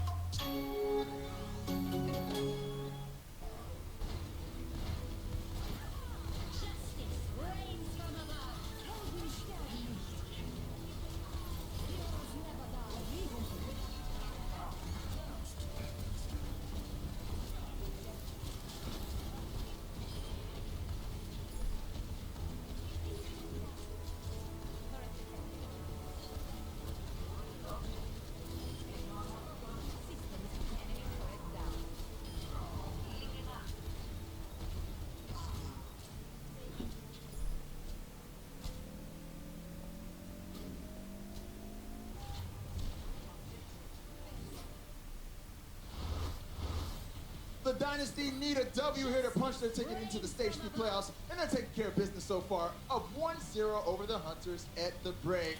How you guys doing? We're back at it again. We got another wacky matchup here between the Chengdu Hunters and someone else. This time the Seoul Dynasty. Guys, how much you enjoying this? This is like this this, is great. this is like some bargain bin Overwatch. Like it's like £1 for a DVD in your local corner shop. No, because that would mean that it wasn't entertaining. Oh, it's entertaining. You can find some bangers in the bargain bin. No, there definitely are. I'm not saying This one is a you banger. can't find some bangers. It's been highly entertaining. Now, of course, the Seoul Dynasty, they're missing Fisher. He's retired. So Marvel's been stepping up to the plate for the Dynasty. How do you guys think he's been performing today? Pretty good, honestly. Yep. This is a very difficult stage to perform well in as a main tank player. Yes. Right now, you're getting shut down by Sombras, you're getting shut down by a lot of CC, seeing a lot more usage from Annas as well. Again, it's very difficult to pop off, but Marvel performing very well. I mean, he was a staple in the Seoul lineup. He was played predominantly over Fisher anyway, so I don't think the Fisher loss has hurt them too much. But I think there is something to be said for the idea that you had on the pre-show that Seoul Dynasty might recruit another main. I think they will. But I think Marvel works perfectly. Even if they want to run a bunch of different styles, Marvel's got that aggressive gear that he can shift into, and all of the mechanical skill to be able to play Reinhardt and Winston at a super high level. You can also play the Wrecking Ball. This guy is a real upcoming talent, and his Junkrat, phenomenal. I agree with you guys. Now, you know, the Seoul Dynasty, they've been known for their methodical play. And I feel like every opponent they go up against is something different, but today they're up against the Chengdu Hunters, which means there's a lot of craziness. Yeah, you never play methodically against the Chengdu Hunters. No. I'm convinced that Chengdu come into every game and they're like, don't overthink it. Let's not have a plan. Just Chengdu it. Jinmu, your Q key is ready, right? Yeah. Exactly. Just Chengdu it, baby. I love it because the idea is that they just go for stuff. It's crazy. What even happened in this? I don't even know. Like if they traded grabs and then they both hit bionades and then it was a 1v1, but there's not who it is at the end. Just insane. Just absolute insanity. I love watching Eamon because he just runs at people. This is him in the back line. Yeah, the Soul he's flanking on right. He's on playing Reinhardt. like you.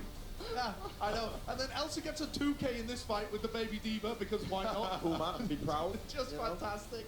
And Jinmu is a legend in terms of his mechanics. But I love it because he has the highest highs and the lowest lows. Like he just watch this next clip. It's probably going to be him feeding his brains out. Probably. Yeah. Here we go. Oh, actually, I think he does pretty well here. This is the fantastic little Genji spree. It's the next one. Don't lose this. It's coming soon. He's genuinely incredible, but sometimes it's like Here it comes the feed. Watch it and shift, and it's my diamond games. There you go, and he's dead. just shifted into 4 people. That's just Jinmu. And here again, he drops down a barrage in front of a Diva and a Winston that haven't used any of their abilities. It's crazy. Just yeet after yeet. I love watching this team though. This is why they're Hex's favorite team. I mean, what is going on here? Elsa just throwing the Torp core everywhere, getting a turret kill. Hyo ends up dying. It's highly dies to the Torp goo, and it ends in a draw in the end anyway. And this tire, what was he doing here? Look at this. Watch this tire. Watch this. Oh, I mean, that's just unlucky, actually. Yeah, it is. If I was Jake, I'd be giving that a 7 out of 10. But this team is so nuts because they play in such a weird, unorthodox way, and we overuse the word wacky. So I love it, they though. use weird compositions. Yeah. They play an aggressive style. They've been trendsetters in the league, and they can upset anybody. I feel like that's the slogan for Stage 3. Just Chunk do it. Thank you guys for bringing that one to life. Now, the Chengdu Hunters, they may not be making it into the Stage 3 playoffs, but they're still in regular season playoff contention. Let's take a look at their schedule. They got some winnable games here. What do you guys think? So this was what I set up, right, with their projected record, because these are the games that I think they should win. They should be expected to be able to beat Boston Uprising, I think. And with the Outlaws now slipping a little bit, I think they should be able to get that win as well. But that only puts them at a projected record of 11-17, which probably might not be enough to get them into 12th place overall. So they'll be looking at some other games, and they actually have a really tough Stage 4 schedule. So this game against Dynasty is really important. Honestly, though, still looking at Stage 4, winnable. Well, everything's winnable with Chunk. Winnable, mate. Because they can upset anybody. But you can't, they're not reliable. You don't know when they're going to stop. But I also wouldn't be shocked if they win.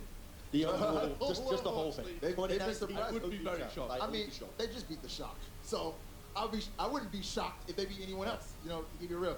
Well, guys, right now, it is the Seoul Dynasty who are up 1-0. They just need one more map win to secure themselves a spot in the Stage 3 playoffs. We're going to find out if they can do that in just a bit. Keep it locked. I started watching some streams of the pros, and the pros were amazing, and one of the biggest guys I saw was awesome was Hydration. He was part of the Gladiators. Suddenly I'm at every game, and the beautiful LEDs, the cheers of the crowd. It shields up. It's thunderous applause. It's roaring in the arena. It's a lot of clap, clap, stomp, stomp. You just kind of get sucked into it. And I've been hooked ever since. Lemony. Summery. So Ken, you going for a big drive safe and save discount? Yep. Using the app? I've been quite vigilant. Sharon says step on it, the meeting started. Okay, write her back. Dear Sharon, don't mess with my discount. Faster, Mommy, I gotta go to the bathroom. I do too, honey, but we're gonna hold it for Mommy's discount. Easy, easy. But you're in labor. Don't mess with my discount! Get a discount up to 30% with Drive Safe and Save from State Farm. Hey, Tom, you playing Final Fantasy 14? No, I'm not ready yet. I gotta get prepared. Why are you doing this? For Shadowbringers, dude. Training to be the warrior of darkness. You're not from darkness. You're from West London. That's the real nice part of London. Relax, man. Become the warrior of darkness. Available now. Don't touch that. It starts with a single push. One by one, we find each other. We find ourselves. It's more than just about winning. What really drives us is the hunger to outdo ourselves, to never stop improving at the things we love. You see, we've all got something inside of us. Some just dare to awaken it. Oh, it's just a dominant victory here for the Houston Outlaws.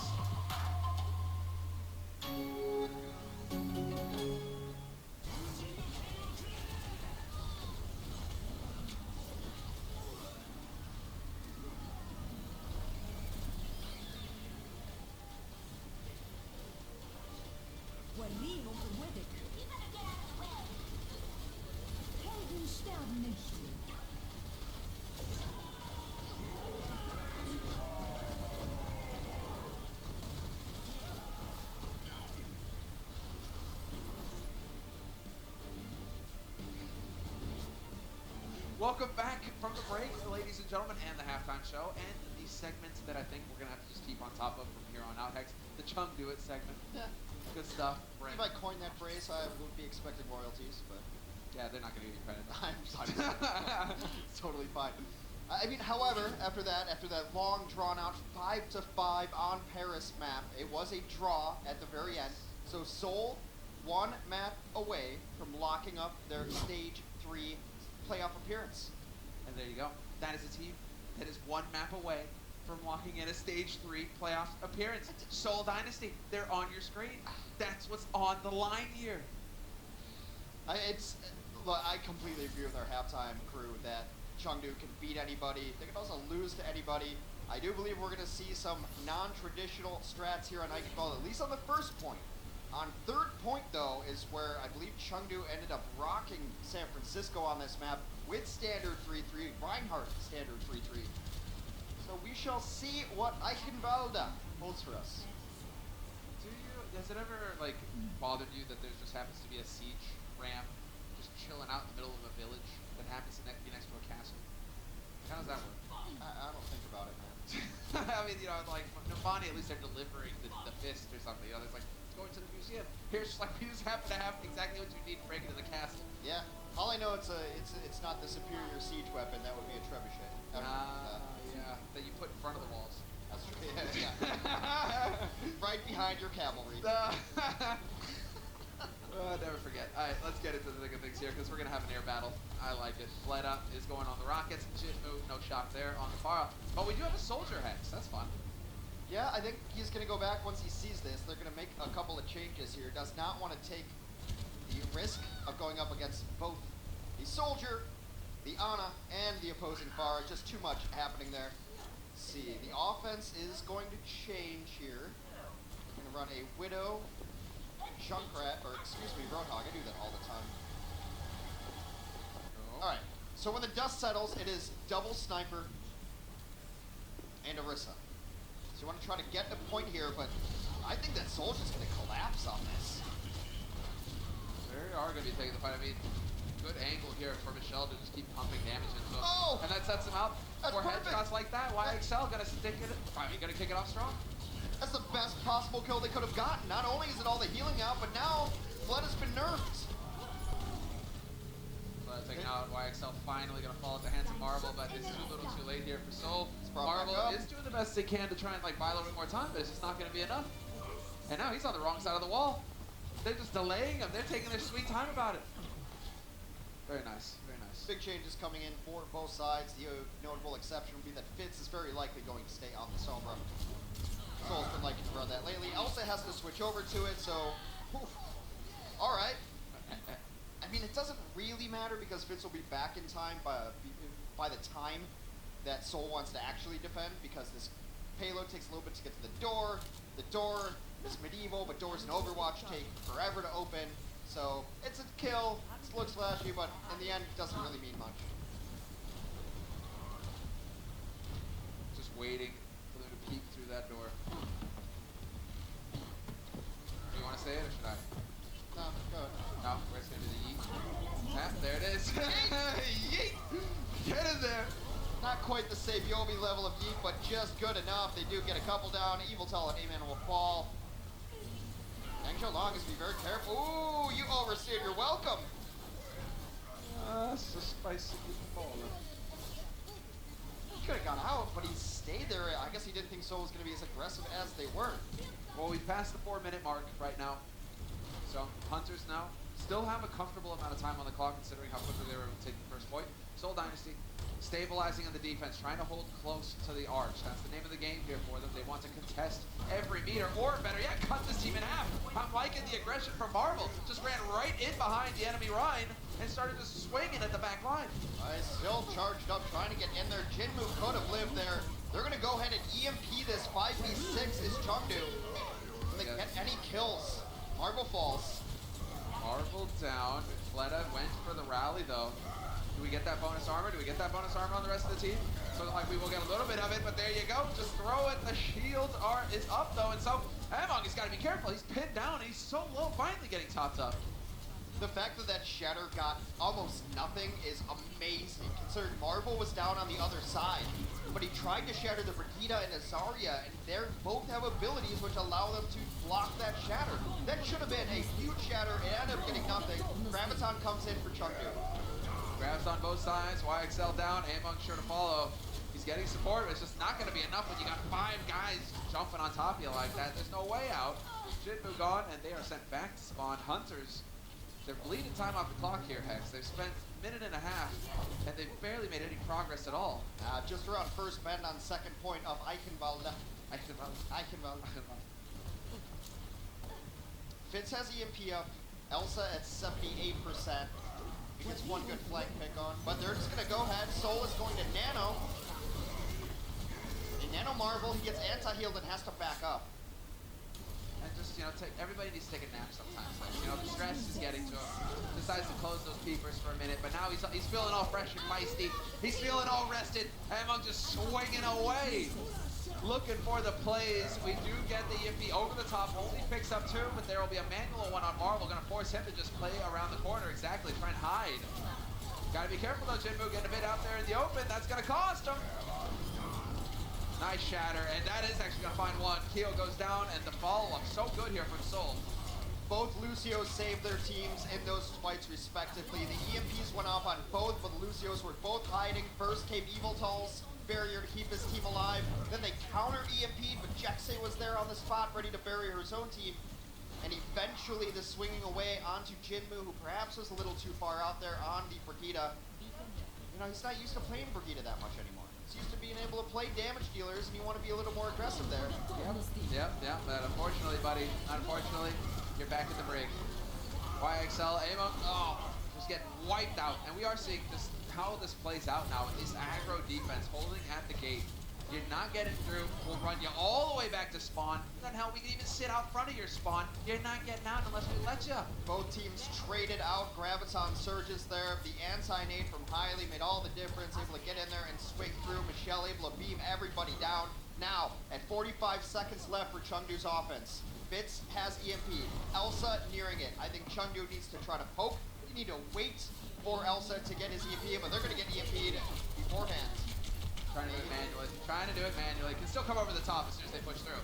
But there's Jinmu with the rally. EMP over, and it's 4 on the side of Soul. They get hacked, and that's not pretty. 2 go down immediately. Could lose highly here as well. And the Nano on Amon just making it so he does so much damage. Yeah, full-on reset here as Chengdu was able to get the EMP off before Seoul Dynasty. But Seoul Dynasty should be able to come back and win one single fight. It's going to be an overtime in 5 seconds here.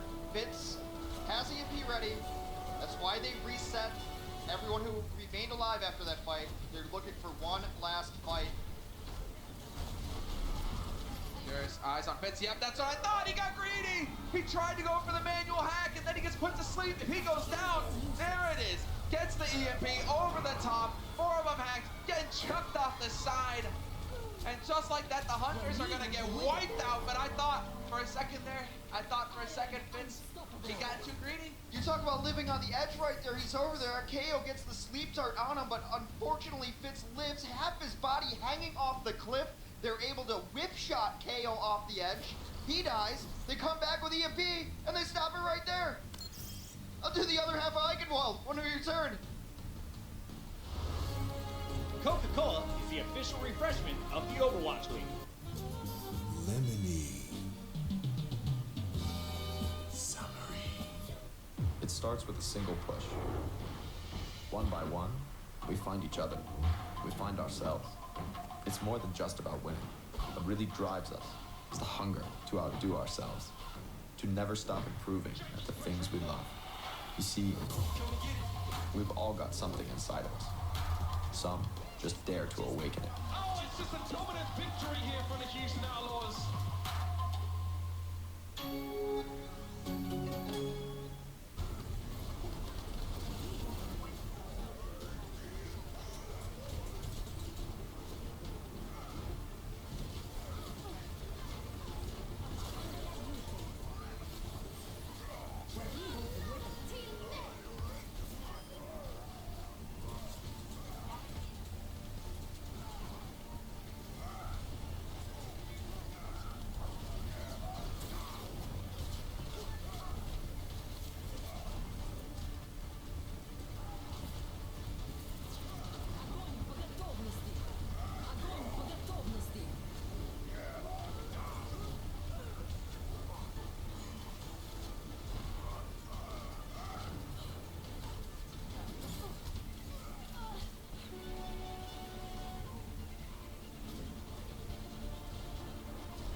Welcome back, and we are going to go into it now with the Hunters on the defense. Soul Dynasty on the offense. Curious to see, because that really felt like Fitz was playing with fire there at the end.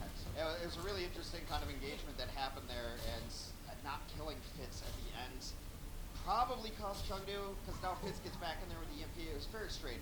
Anyway, Chengdu was able to get it about to the bridge on second points. That's it. Yeah, let's check this out. So KO's hanging out over here. I saw this on the top down. Probably here's a hack. Yep. Hits the dart, and then living on the edge, but he gets whip shot over the top. Look, that is defying physics right there. That is the strongest ankle hold in the world. Fitz, though. And then he comes. Fitz wakes back up, comes in and EMPs, and that's the fight. But him getting, I mean, that is nuts. The fact that he goes for that hack, risks it all. And it's a dangerous support to try to deal with. So, let's see. Just body shots from Fled. Turns out a rocket can hit you too. Jeez, that was a long one. Surprise, surprise. Shields are up now, though. Marvel slowly advancing. There we go. Finally, a kill going the way of Soul, and they're going to lose two just as quickly. Marvel and Fitz out of the picture. God, Jinmu runs so hot and cold sometimes. Our halftime does kid this, but he picks up free there late. Forces out the resurrection from Jexay on Michelle, so that's not an option for them going forward. Not the most traditional defense from Chengdu, but what is traditional for Chengdu? Let's see if EFC's directs. That would have been sick if it was one of like a fadeaway there. Yeah, that was sort of fadeaway there. A lot of these are just, I mean, this one's good. The first two is just like, I think I'm going to shoot this general area. Yeah. Gets two. But now Fleta comes alive. Gets two quick kills. Oh, Jinmu gonna get put to sleep. He's still alive, but he's right over the top of Michelle. Angle was there to win that duel outright. He's not gonna do it though. The nano boost goes onto him. And Michelle doesn't care about your rockets now. You can hit back to back. All good. I'm boosted. He got down to like 46. He's boosted no longer, and actually he's unable to convert that boost in any kills. Okay, is this taking too long now? We're at 2 minutes on the clock here for Soul Dynasty. I mean, it's not great. Fleta goes down after he switches to the Doom Fist of all things. Gets whole hogged by Elsa. And yeah, we're at 2 minutes, so you generally think that's two good fights. Fleta now off the Fist, back onto the Widow. Soul's running this double sniper offense with a fair mercy. Orisa on the ground. Right now, it just feels like Jinmu's ruling the skies. Iron Fist, I mean, Dragon through the hard point, trying to force him into the open. Theo backs off though. Clever angle on his side. He's going to crouch over there. We're going to get those. The bongos are down. Highly taking advantage of it. Among out of it is not going to help things. Can we get Eviltal in here to res? It's being camped. Fleta yanked into oblivion. He's gone. But there it is. The res goes off, but it's used on Michelle. It's used on Michelle. They want to keep this Fair Mercy in the sky. Probably a much more restful position than where Fleta just went down as well. Buck 20 on the clock. Michelle has Barrage. It's the only ultimate on the board right now. Keo will have Nano. If you Nano Jinmu, he will likely get Barrage. Another hook! They are not adapting to this at all here on the side of Soul. Wondering if it's getting to them a little bit. I mean, this is the map that could decide the stage 3 playoffs for them, if they're in it or not. They're dancing on the edge, 8th position right now in the stage 3 standings. Soul Dynasty, now they're going to go ahead and make the swap. They've got one good push left in them. I mean, after that defense on their side, I mean, come on, you got to get the job done here. This is the map. You set yourself up for success. Fleta just got Jinmu, and there was no resurrection. So Jinmu's off the barracks, going on to Doomfist, trying to get back in here. They open it with a barrage. They get two immediately. KO down, Amon down, and Soul has cracked open the first point. Well, there we go. That's a way to do it. That's a way. You play off the barrage. You're going to have Elsa. I mean, well, Elsa and Jinmu, they're just backing off at this point. Don't want to have anything to do with this. And now the Siege Breaker. It was losing Jinmu on the far that really hurt them because there was so much constant pressure, so much poke on the entryways. He was pressuring down both of the snipers as well. So that when they lost him, Soul realized the window, went in. There wasn't a resurrection for Jinmu during that fight. It had been used on somebody else. Chengdu was in a winnable spot though. They held on to Nano Boost, and they do have an EMP of their own. Everything else has changed for both teams. So on paper, Chengdu wins this next fight. EMP only catches 2. Oh, if Marvel survives this. If Marvel survives this, that's unreal. Marvel survives this. Well then. Fitz is slept somewhere. Oh, and he gets out of it too. Oh, you gotta coordinate that. can't. You gotta rush it. You rushed it a little bit there, and he's out. So now it's going to be the boost. Throw it in. Someone just got put to sleep. Elsa's just charging in. He's fully charged up, so he wants to do some damage. Great disengage from Soul. They get very little out of that. Now Soul can use their own Nano Boost on whichever tank they choose. Get it in on Marvel. Just get him in there. Get him swinging, and yep, sure enough, one goes out. He gets hacked, doesn't care. The sleep, though! Beautiful sleep, and no one wakes him. Sick plays. The Hunters keep coming up with it. 1-for-1 trade, but Elsa caught off from the rest of his team. If they can win out here, though, this would be big for the Hunters, but instead it is going to be Marvel. Just slamming him. Immortal into the wall he goes.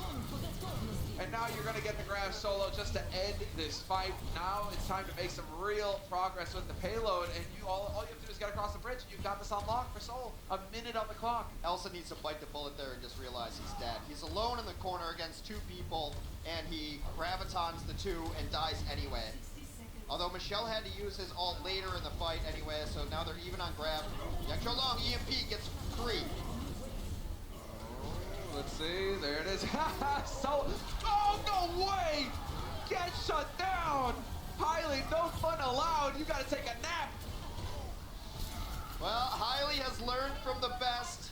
Ru-Jae Hong, the sleep dart master, sitting on the bench, but Hailey doing him proud, and Seoul Dynasty will win the second map. They will, by default, win the series, and they are going to our Stage 3 playoffs. Awesome work from Seoul today. An excellent defense and bringing it all together for the offense. And also taking us to a new record on Paris as well. Second map in this series. So, kind of feels bad though. It's like a new record on Paris when no one won. You gotta draw. You gotta draw. We're taking a quick break, guys, and we'll be back for the last map of the series. The Overwatch League is brought to you by T-Mobile, now connecting 99% of Overwatch League fans. Catch your league on America's network.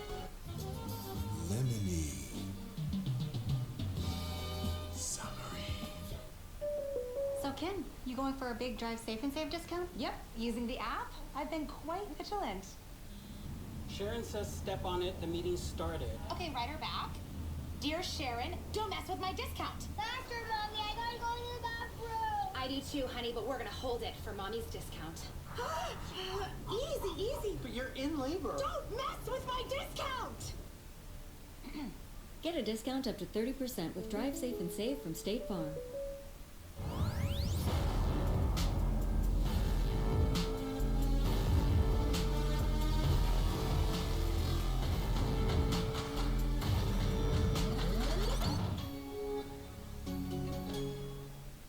It starts with a single push. One by one, we find each other. We find ourselves. It's more than just about winning. What really drives us is the hunger to outdo ourselves, to never stop improving at the things we love. You see, we've all got something inside of us. Some just dare to awaken it. Oh, it's just a dominant victory here for the Houston Outlaws.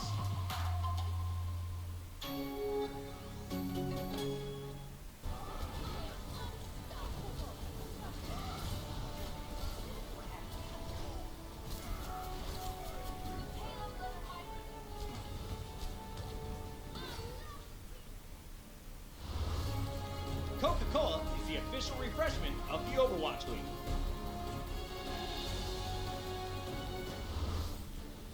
Seoul Dynasty, they've done it, Hex. They've taken the series. They are going to the Stage 3 playoffs. They have secured their berth to go up against the best in the league. Hunters not quite able to get the job done today.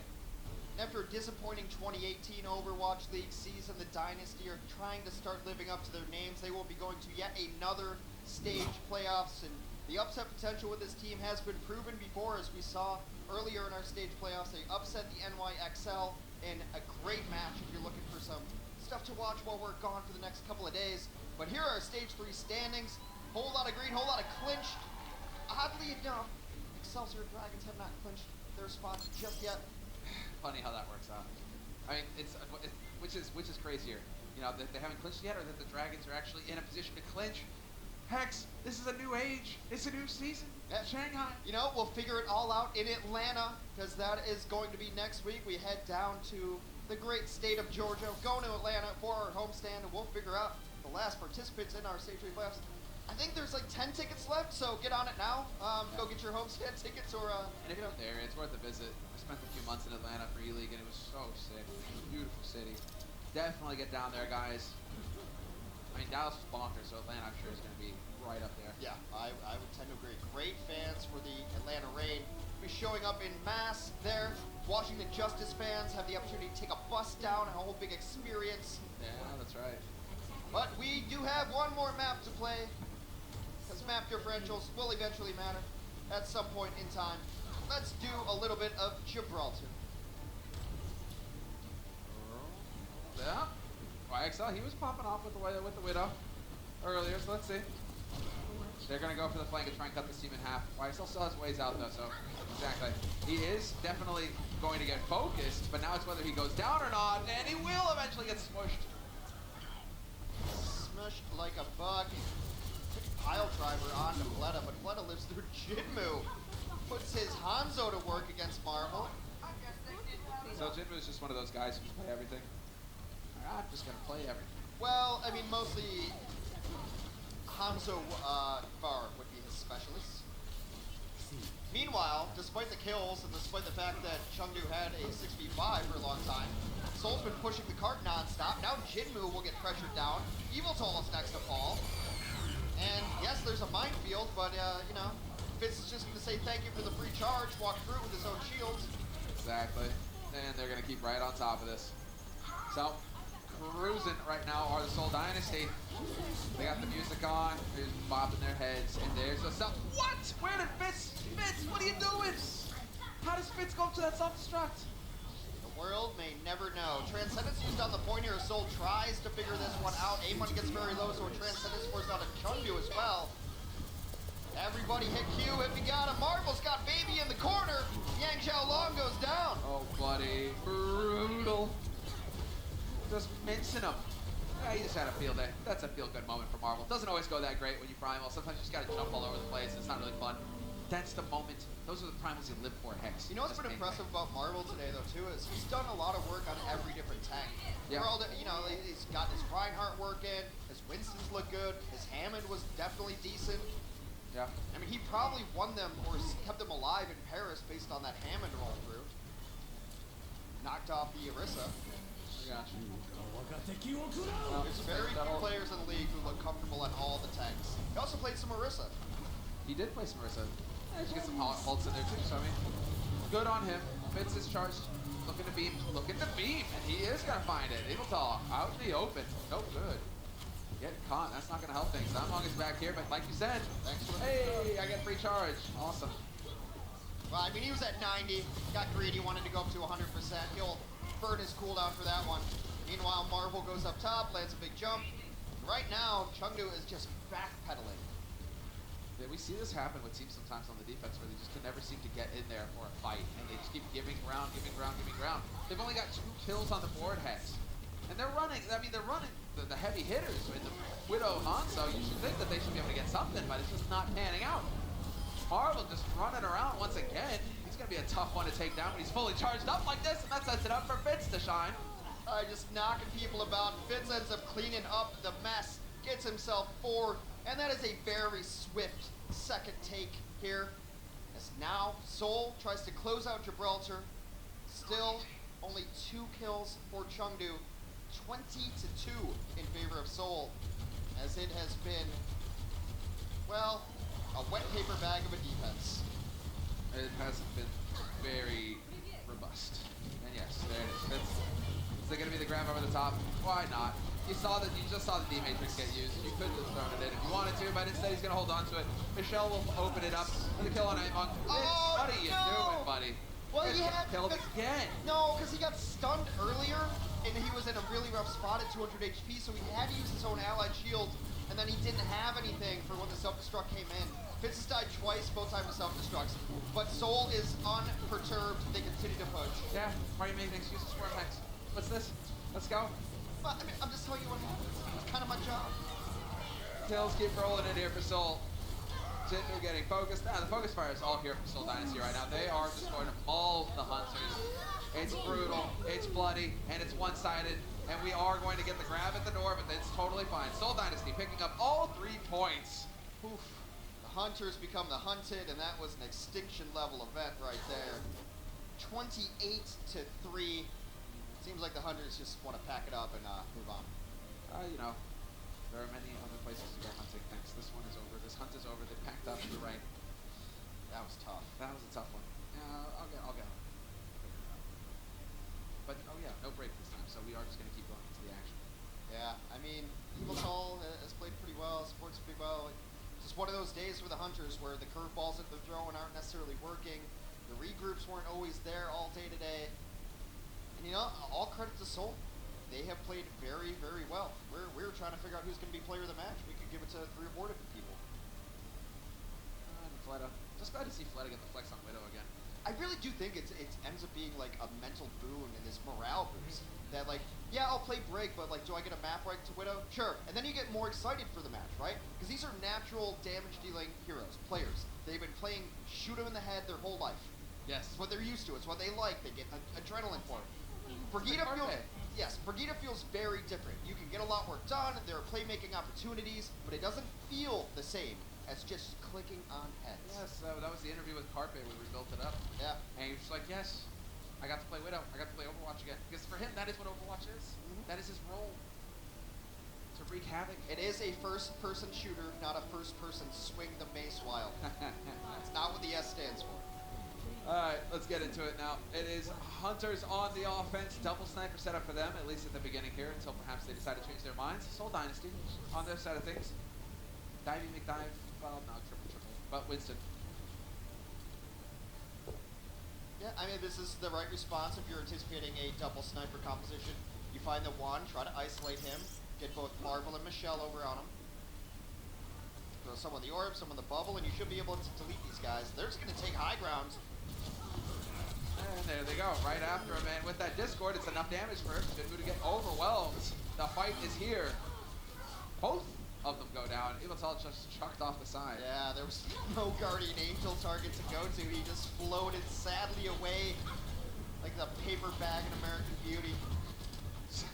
Plastic bag. Plastic, sorry. yeah. Just going in circles all the way down. I do kind of wonder about that, though. You know, she can float. So, never mind. Soul Dynasty. Well, they backed up. They give him a little bit of ground. The payload is now stuck in the underpass as they fight over high ground, as you will want to do with dive tanks up here. Oh, interesting position for Chengdu. They pretty much swapped sides here. Chengdu has the high ground control on first point Gibraltar. Nice work. Nice work. Not letting Fitz recover from that headshot. Jindu nicked him, but he was able to stay in the corner. But then the tanks for the Hunters just did not let Fitz follow through. So now we're going back and forth. Marvel, once again, getting to punch faces. Marvel, life right now. Marvel's killed both of the snipers, so now where's the damage come through for this top? He's got Zenyatta in the back line, forces out Transcendence. Even if he dies here, this has been a great life for Marvel.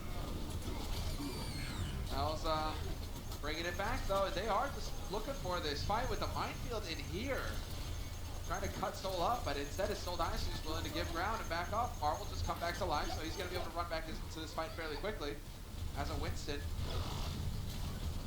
And they're still here to contest. Michelle, got to be careful, but okay, right there. Stop the strike. Into the door. Crouch. Stay alive. Dodge it easy, but you lost Fitz in the meantime. That's going to delay that EMP that can be crucial for ending this fight quickly. A minute 40 on the clock here for the Hunters, and they are right in front of the first point.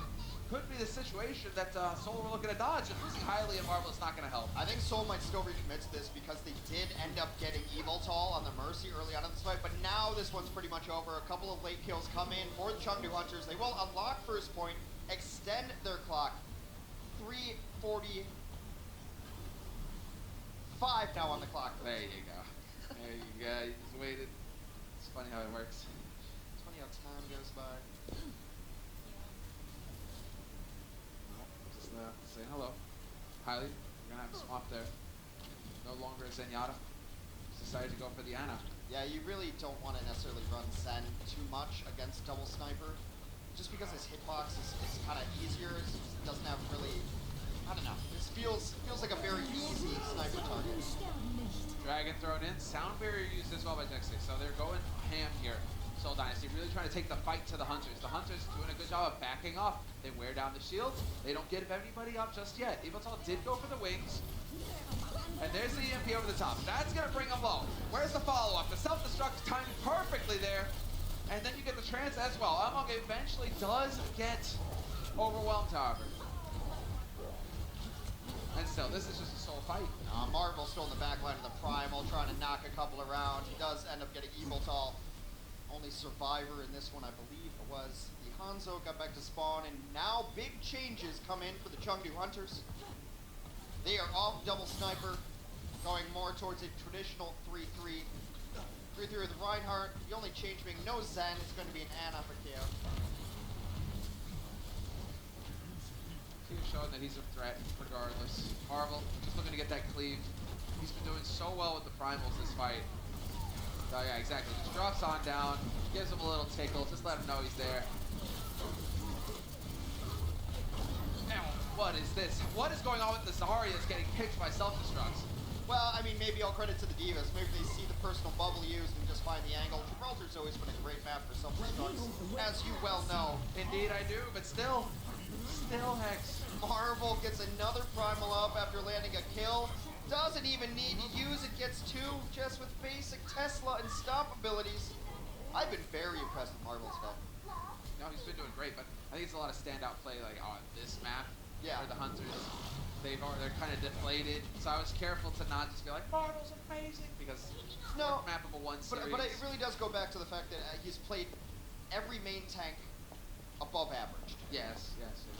And that kind of versatility is huge because, as we've seen, just in the course of a stage, the meta can shift drastically. See if he makes the cut. So let's find out who our player of the match is. That's true. Now we'll see. Right now, Soul Dynasty are looking excellent as a team. That's the golden play right now. They're living up to the hype, living up to the name. Marvel is leading in final blows on his team. Him and Michelle, the dive techs are getting it done. Michelle just took the lead. Ha. At least we have something to watch for. Michelle is at 12 final blows, Marvel at 11.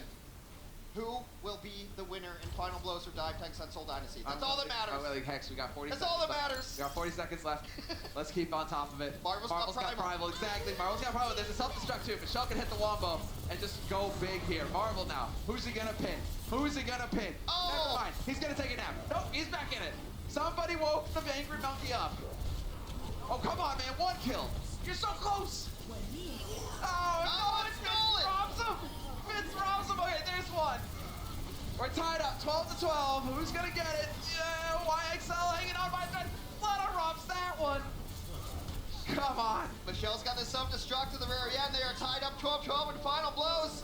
What is this, Fitz? They're like conspiring against their tanks to rob all the kills. Unbelievable. It's tied 12 to 12. Soul Dynasty, they did it. Soul Dynasty will wrap up this series 3-0. There was a draw on the longest Paris we have ever seen, but they punched their ticket in dominant fashion, and they have a lot to be happy with. Chengdu back to the drawing board. They may be the most entertaining team in the league, but still some gameplay issues to work out. Yeah, with the cosplayers here as well for Soul Dynasty. Cheering Diva and Tracer. Awesome, thank you for being here today. And well, Soul Dynasty, I mean, that's a well-deserved victory over the Hunters, who have been looking better in recent times, for sure. Not an easy target to take down, but the Soul Dynasty, they lived up to it today. I'm just curious going forward with this Soul team, if this is the 6 they want to go with, because there's a lot of different philosophies in the Overwatch League, but you look at some of the very top teams, generally keep the same 6 in.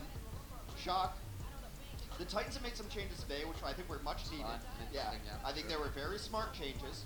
And then NYXL actually have been making a few changes as well, but small tweaks, not full roster changes. Well, let's find out. Maybe we're going to get some insight here, because I'm pretty sure, yes, we do have an interview now ready with Fleta and Danny. So let's go to that. Similar Hex, thank you very much. Everybody make some noise for Fleta and Soul Dynasty. Congratulations on your victory, and congratulations on making into the Stage 3 playoffs. Now, because Soul Dynasty isn't going to be in Atlanta homestand, you guys have about a week to prepare for the playoffs. Fleta, what are you guys going to do in order to actually win Stage 3 playoffs this time around? 아무래도 일단 승리 너무 축하드리고요. 또 많은 지금 서울 팬분들이 계신데 일단 손 한 번만 흔들어 주세요. Shake hand. Yeah, a lot of Seoul fans. 스테이지 3 우승을 위해서 좀 일주일 정도의 기간이 있는데 어떻게 하면은 우승을 위해서 좀 준비를 잘할 수 있을까요? 아무래도 저희는 저번에 홈 스테이지를 갔다 와서 이번에는 안 가는데 그동안 좀 더 휴식도 가지면서 좀 재정비를 잘해서 최대한 연습을 좀 잘하는 해서 그렇게 될 것 같아요. Alright, so because we're in Dallas, we are unfortunately not going to be in Atlanta. So we have about a week. So what we're going to do is, take a break, get some rest, and also prep and practice really hard in order to win Stage 3 playoffs. How sure are you that you could win Stage 3 playoffs? 얼마나 가능성이 있다고 보십니까? 서울이 스테이지 3 우승 out of 10 한 12 우승이면 몇 퍼센트 정도? 그래도 저는 70% 이상은 보고 있습니다. 70%. Seoul fans, you guys think so too? Alrighty. Well, talking about playoffs, also, I just want to ask: is there an opponent or a team that you guys are really looking forward to defeat in Stage 3 playoffs? 플레이오프에서 그러면은 좀 이 팀은 정말 서울이 이기고 싶다 하는 팀이 있다면 어떤 팀이 있나요? 사실 저희가 항상 모든 경기 마지막 경기가 단두대 매치인 경우가 많은데 그 이유가 좀 항저우전에서 항상 도전하다가 좀 져가지고 항저우를 좀 많이 이기고 싶어 하거든요. 저희 팀원들도. 그래서 아마 플레이오프 때 아마 항저우를 만날 확률이 높은 것 같은데 항저우를 꼭 이기고 싶어요. So the team that we really want to defeat is Hangzhou Sparks because not only did we lose to them, but it was a really close match that we could have won, and a lot of our teammates really want to defeat them again. And there's also a high chance that Seoul Dynasty will be facing off Hangzhou Sparks, so I'm really looking forward to defeating them in the playoffs. Alrighty, thank you so much, Fleta, and congratulations again. Casters, back to you guys. Thank you very much, Danny. And just so happy to see Fleta back in the mix. Whatever he's playing, it's good to see the man back on stage. Fleta is meta. There you go. As always, consistent. You know who else has been a real outstanding player in this current meta? Who's that? Our player of the match, presented by Owned by HP. Marvel! Man getting the work done today. Hex, you got a lot to say about him in terms of his versatility. Marvelous performance today. He played everything, and he played it all really well. There was no glaring weakness of like, oh, he can't play Orisa. Oh, he can't play Hammond when they want to play these different compositions. But also, I think it's really important for him to come out and have a good game after, now he knows he's just going to be playing all the time. They were rotating rosters with Visher and him before, but now it's his show. Marvel, it's your time to shine, your time to make the name on it. Yeah, even played a little bit of the Junkrat here. It's a nice kill early on, so the versatility and just being able to play as many different tank heroes as he did, I thought was impressive. Yeah, the last map is kind of garbage time, but his Winston looked good in garbage time, Everyone still wants to win the fourth map. And he got a ton of kills going on. I thought his Winston was good, his Reinhardt was good, his Orisa and Hammond were serviceable. So you can run any sort of direction you want if you're the Seoul Dynasty. And you certainly have the players to back him up. That's going to be the important thing in terms of standing out. Damage, you got Fleta, as you said, always the meta. What else is coming up next? The Watch Point. We're not done with the show here, guys. We're going to the Watch Point post-show. We have a pre-show, and then we bookend it with the post-show at the end of the day. I'm sorry to disappoint you, but Hex will not be on it today. But Raucus will be there. It's going to be hype. It's going to be fun. You don't want to miss it, so we're taking a quick break, and we'll come back with Watch Point after that.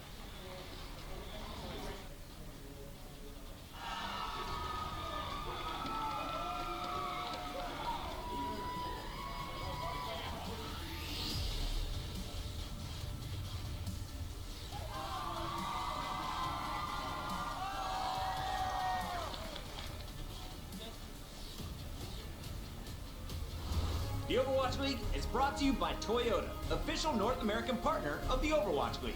Toyota, let's go places.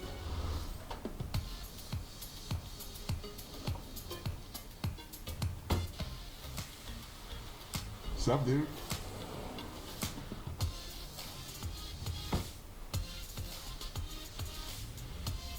Remember when we used to carpool to LAN parties? Dude, we've come so far. Ladies and gentlemen, it's time for some Overwatch. Lemony. Summery. Hey, Tom, you playing Final Fantasy 14? No, I'm not ready yet. We can just play. I'm training to be the warrior of darkness. Become the warrior of darkness. Available now. Twitch Prime benefits include Twitch channel subscription, member access to game content, exclusive emoticons, expanded chat color options. Okay, I'm ready.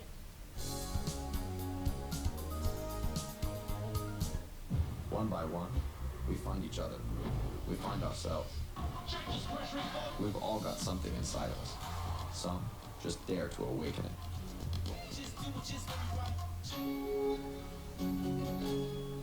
That's right, the Blizzard Arena here in LA, California. Doa and Monte Cristo with you as always. We got a great match to start things off. Hongzhou Spark versus LA Valiant. Now, you go back a stage, that would people be like, what? That is a great match? No, it is now. It actually will be a great match. Suddenly, it really matters. I know, yeah. It's great, isn't it? They're both 4-1 right now on the stage. Before we go into that, we can take a look at the bigger picture, at the season standing overall. I've been told we can. And we are. There we go. Look at that. And do mine eyes deceive me, Monte Cristo? But is there a 1 in the loss column for the Vancouver Titans? There is. And also, look at the Spark now in the 6th position here, which means that they will not have to fight in a play-in for the season playoffs as long as they can maintain that top 6. Yeah. Valiant, 17th, slowly inching their way up the standings. And what they want to do is reach that 12th position by the end of the season. So if they continue on their hot streak, they have a chance to make it into the overall season playoffs. The 7th through 12th teams will play for the last 2 playoff spots. I mean, with the way they've been playing this stage, I'd say there's a real shot if they can keep that up. Let's take a look at our stage standings and see where these teams are at right now. You can see the Spark and the Valiant 4-1. Spark only with a 1 map differential advantage over the Valiant, so they could kind of trade spaces. Valiant could take that number 4 spot today. Yeah, and the Valiant coming in, I believe they play the London Spitfire later this week, so a couple of tough matches coming up for them, especially this one. But yes, both teams trying to get to 4-3, which is usually the bare minimum you need to make top 8 and hit the stage 3 playoffs in a couple of weeks. Yeah, that's right. So one of those 2 teams gonna hit that threshold probably today. But you know, one of the most exciting things about Valiant's big win last week was Kareem, their flex support player, played the Ana. We're calling him the Sandman now because he's put everybody to sleep. And it wasn't just, you know, sleep darts here and there. He had a great average for that. But he was hitting sleep darts on the people with ults on him with the nano boost in the middle of the ults. Look at this stuff, man. 0.84 enemies slept per minute. That's almost 1 enemy per minute. That's crazy. If you ever played Ana and you tried to use that sleep dart, look at that. It's Safara mid-air. Who does that? That's like old school Jaehong kind of play right there, man. And then delivers it for the stun as well. Right. So it's not only the number, as you're saying, Doa, it is really the clutch factor of when he was getting these sleep darts. He just took over the second half of the Vancouver Titans game.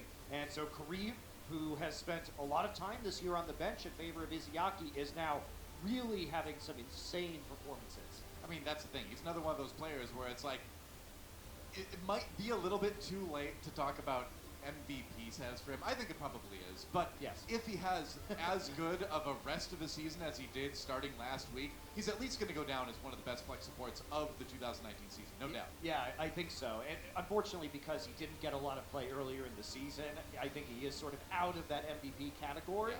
But you never know. If he has an extraordinary enough performance, anything is possible. I suppose. Meanwhile, on the other side, if we look at the Hongzhou Spark, one player that's really been standing out above the rest has been Adora, specifically on that Brigida. And yeah, look at that. First place in healing done, team fight win rate, and the least deaths. That's pretty insane stats. Everything in the top 10 at least. Yeah, and that's in stage 3. On the left-hand column are his combined stage 1 and 2 stats. So the growth from this guy has been extraordinary.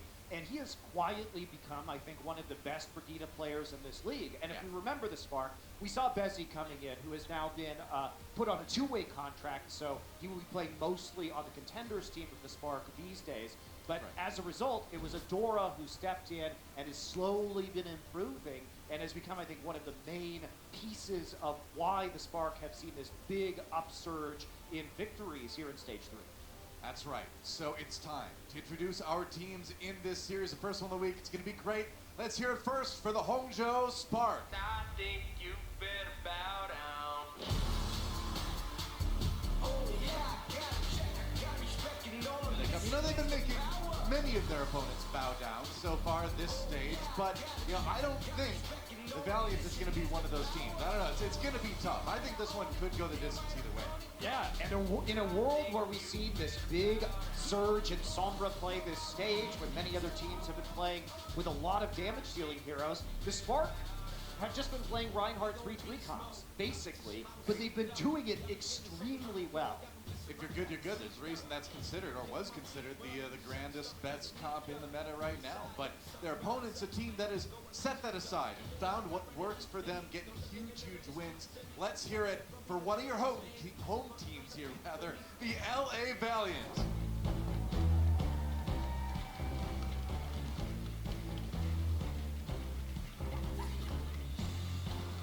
Fact Fiction leading the charge recently, coming up to join the team and earn his spot in the Overwatch League. I mean, I'm glad he's back. He definitely is a player that deserves to be here. Him and Shax played incredibly well in their last series. Yeah, and this has been the big story for the Valiant, right? They made a bold move during our Stage 2 break, our All-Star break, by sending a star player in Fate over to the floor to Mayhem and receiving Fact Fiction. Fact Fiction has seemingly revitalized this team. Another player that they have gotten out of that deal was Shax, who has now replaced Space in the starting roster as they've trended towards using more triple DPS or playing Sombra 3-3 compositions. I mean, in that match against the Vancouver Titans, Shax just straight up outplayed Soman Su on the other side. Like, he was just a better Sombra in every conceivable category on the eye test. Yeah, and we've seen this big uptick in the Valiant's performance. So right now, when the Valiant run their Reinhardt 3-3, they're winning about 54% of team fights. But when they run Ana and Sombra in the 3-2-1 composition, they're winning over 61% of their team fights. So it's been a really big surge in overall success with the Ana and the Sombra in the mix.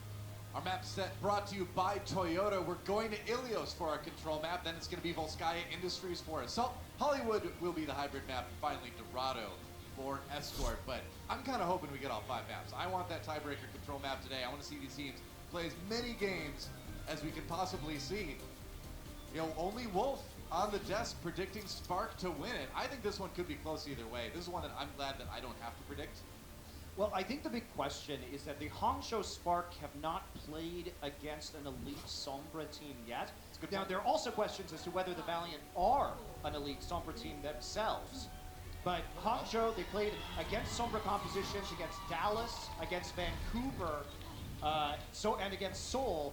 And we haven't really seen the big game where they show us that they're capable of tangling with the best Sombra comps in Stage 3. Valiant going in with a triple DPS look right off the bat here. You can see Shax on the Sombra on board with him as the Spark just try to take that defensive stance on the point to start things off. And that's what you do if you're the 3-3. A little bit tough sometimes to bust in. Zafara team, Adora getting a little bit low there.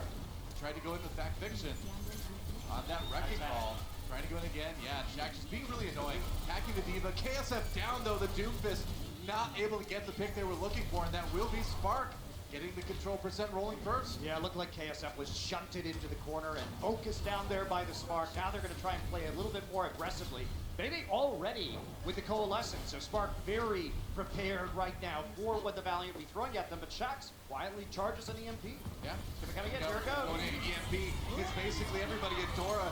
Insta-gift, Agility's down, but KSF manages to equalize on the big kill on Nagush right now. Valiant, they've got the numbers. Can they finish it off? Going in onto Paving. Now he's gonna rocket punch him right out of the air. KSF still has that meteor strike. Let's not gonna need another rocket punch. Takes IDK down, and I think Spark's gonna have to hand this one over. Now, still you're gonna get about 40% on the point, and you force KSF to take the nano boost in that last Not a bad fight. first hold for Spark. Yeah, not a bad first hold at all. They use the Coalescence. Now they're switching it up. So they want to play with the Winston, try and have that little bit more mobility to dive in and focus down some of these lower HP targets. Right. As Godsby comes online with the Graviton Surge, there won't be a great way for the Valiant to dodge out of that one. There's no Diva to eat it up, and they don't have a very strong support ultimate. You can kill people in the Graviton through the Mercy. Jeez, man, just put minefield around it. Great hack, though. There we go, Godsby. Delayed a little bit as Valiant goes in, puts out that minefield to prevent Spark from coming back in again. Ideally, Shax's down, baby. Managed to find the kill. That Moira can be deadly sometimes. Here comes a meteor strike. Is he going to actually know? Just decides to use that to stay a bit safer. He wants to reposition in the back line, but he's not going to get that opportunity. Godspeed knows what he's doing. You see Adora waiting there for the engage, and now they're just going to solo grab. That's what you want to do, get the Wrecking Ball off the point, because he's the only one, the ball is the only one that has enough HP to reliably contest. So if you solo grab him, I mean, the Valiant will be forced to come in with some very low HP damage-dealing heroes or supports. You know, Adora's been doing a really good job of handling KSF as the Valiant swaps up their composition a little bit here. He was knocking him back during rocket punches and stuff, so no surprise that we see Valiant changing things up. Yeah, Shax's EMP charge has been good. He's got another one. This is going to help them. Valiant want to swap over because they know the Reinhardt is going to be better for contesting this point than the Winston. All right, EMP hits 4 people. Bebe still gets that Coalescence ultimate off, though, and now Shax's in big trouble. Rhea knocks him down, and Fact Fiction waiting forward with the nano boost on him, trying to find a way to get the numbers to swing in Valiant's favor. Getting pushed back, though, and Spark have the sound barrier, too, so those extra shields are going to keep him in it. 88%, 90% now for Spark. Nearly got this round locked down. Yeah, Fact Fiction wasn't in position. He had to charge in with the nano boost. You want to use that when you're already having closed the gap with the other team. We're still going to go in, but it's going to be really difficult, I think, for the Valiant. I mean, they don't even take the point just yet, and now Ushui has that primal. Oh, but the sleep dart! He got the sleep dart. That was cool, but Kareem is dead in the round. Goes to the Spark. I couldn't get into the point there. Nobody in position. Yep. I mean, Spark just played a great defensive game there, didn't they? Yeah, but I do like the comp swaps that we saw from both of these teams. Spark, starting out with the Reinhardt, realizing that they were going to have to change that Winston. Really, I think the big problem there is the EMP and the nano boost from the Valiant were not used effectively on that last push. That's a fight the Valiant, I think, had every opportunity to win. Instead, they didn't hit that many targets with the EMP. They didn't hit the Moira. And so the Coalescence came out, forced the Nano into charge onto the Moira, and I mean, at that point in time, the Spark had already done too much damage and had lasted through the worst of the EMP. So we're going to the Ruins for our second round here. We'll see if the Valiant can equalize and tie things up here on Ilios, or Spark will close it out with a 2-0 on this map. Shax still on the Sombra, but Valiant switching things up a little bit, going for the 3-2-1 to start things off.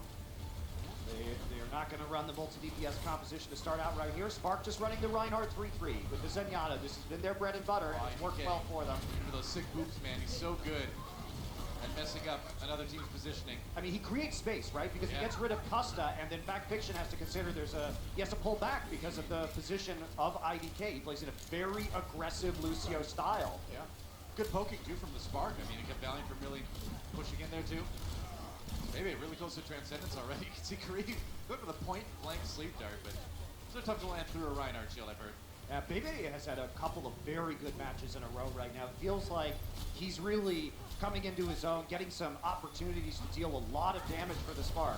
Yeah, he's had some pretty big healthy kills in some of their recent matches. Shax gets out just in time. Now Agility's getting roasted. There's a lot of charge here. KSF does kill IDK, so it's a 65 in favor of Valiant. They're going to put the nano boost onto Fact Fiction as well as he moves forward. Transcendence right away from Bebe, but there's a nice fire strike to finish off Godspeed. And Spark on the outside looking in. They've given the point over the Valiant for now. I don't know about using that Transcendence there, Doa. I mean, they got 31%, so at least they held the point for a little bit longer, but they didn't have any defense for the grab. Valiant doing a good job of managing their ult economy as well. Don't use the EMP.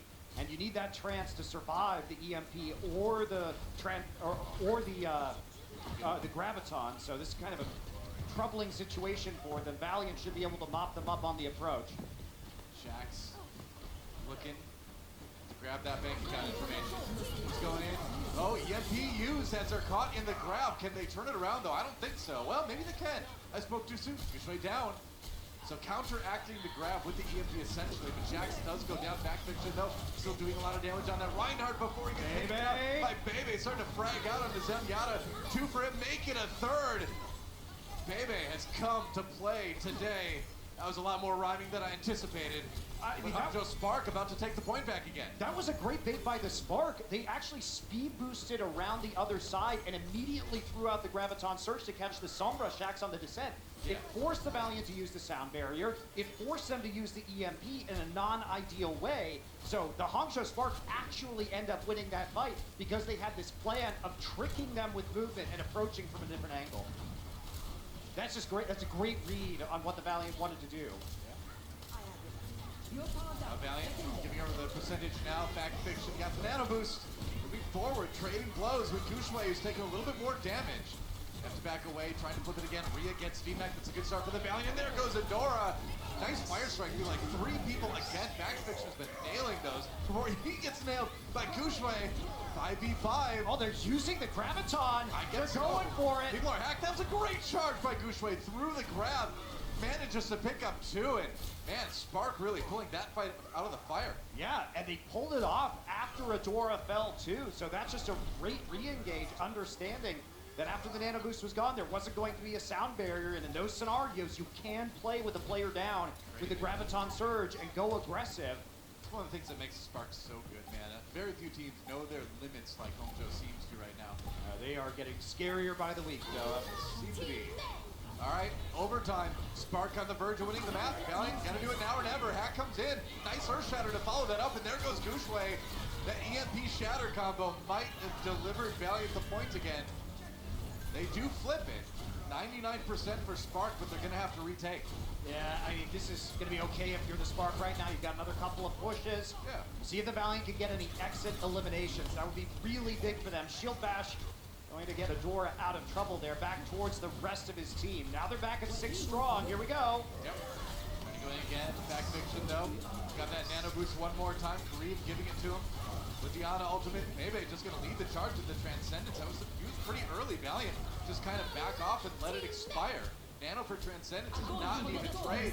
Godspeed with the Graviton Surge, though, but he's down, and Gushue in trouble as well. They had the sound barrier, and Fact Fiction got his shield up in front of the self-destruct as well, so it's looking good for the LA Valiant right now. They're getting the staggered kills. I think they need to take the round. Yeah, I think they're going to take the round, Joe, and no one's going to get back in time. That's going to be it. Valiant come back off the strength of 2 Graviton Surges. And IDK was looking for the setup there with the self-destruct, but he couldn't get the right angle to knock enough members of the Valiant into line of sight of the self-destruct. That was the play that needed to happen. Doesn't. The Valiant stay alive, and they win the fight.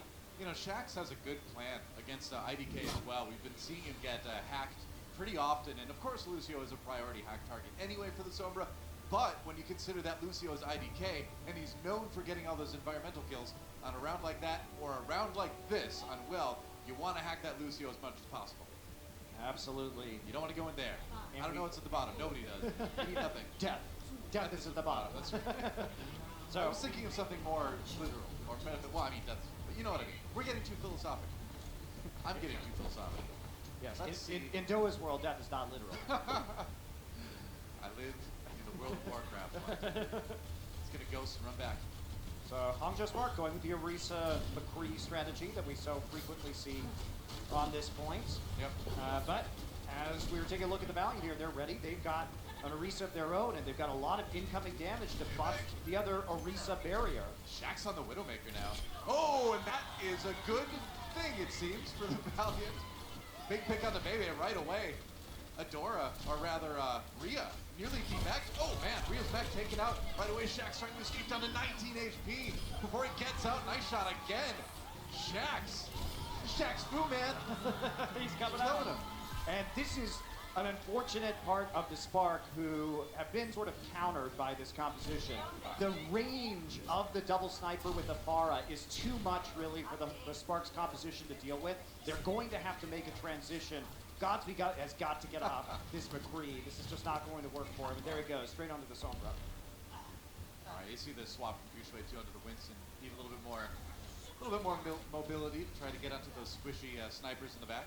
Yeah, that's exactly what you got to have. A lot of teams who go Tracer Sombra here, Hangzhou, really want to keep running that Brigitte. I'm not sure I agree with that. An IDK. Guess what? Widowmaker's ult is pretty good. You can see where people are. Yeah. He threads the needle with that one. Shaxx dominating this round so far on the Widow. Valiant very prepared for what the Spark wanted to play here on Well. I don't think the Spark are looking very prepared against this Widowmaker here. I think they made some of the right swaps. I'm not sure staying on the Brigitte here is the right one. Godspeed, Rhea, and Gushue are going to have to coordinate well to get into the back lines and try and disrupt these snipers. Well, it's so tough because any DPS you put priority on leaves the other ones open. Agility's Speaking of which, gets a kill into Bebe. Now KSF is down. There's a 5v5 here, but maybe the barrage might change at Justice range from a 90-degree angle, but that's good enough. Because he gets the mech, and he gets Rhea as well.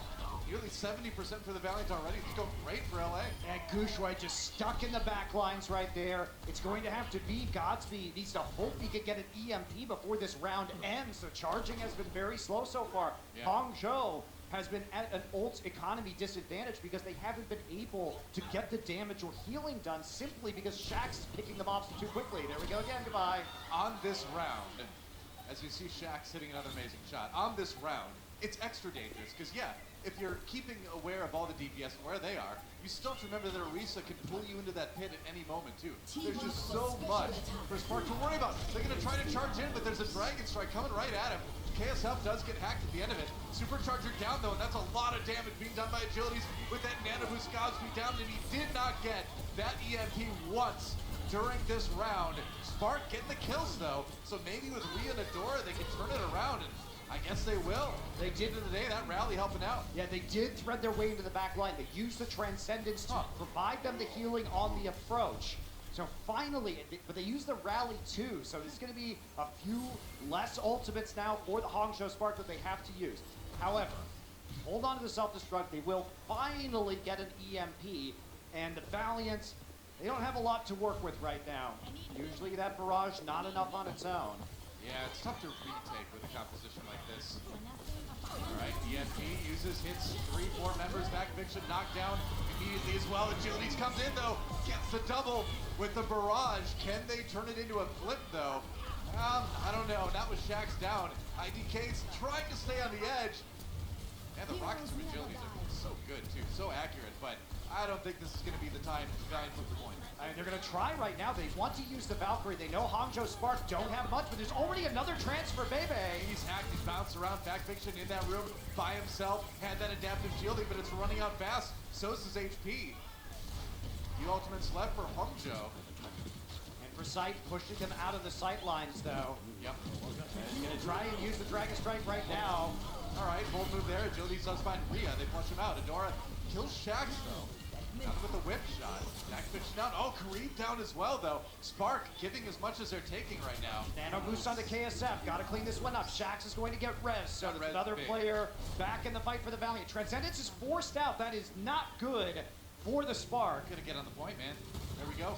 Cus comes in to perhaps resurrect the Valiant's chances of Barrage. Map. Barrage. IDK down. All right. Barrage definitely getting there. 99%. They can take it right here if they can finish this fight. Agilities has the ultimate to do just that, trying to sneak in the back. Who do they know is there? I don't know, man. Oh, he gets a kill into Adora before Adora gets a shield bash, but Gushwai there for the kill here. Godspeed with a crucial EMP, possibly. He can land it on the right people at the right time. It's going to go to 99.99, Doa, but they're trying to wait right now. Adora's coming back on the Tracer. Needs to zip his way over to the point, but nobody's on it. All right, Back Fiction, I think, was supposed to get there, and he died right at the last moment. And along with it, went the Valiant's hopes of winning that map. Spark, take Ilios.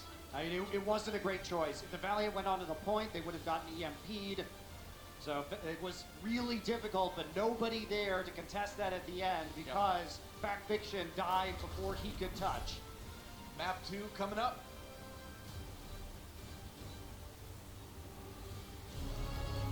The Overwatch League is powered by Intel. Game, record, stream without compromise on Intel Core i7. And by Omen by HP, the official PC and display of the Overwatch League.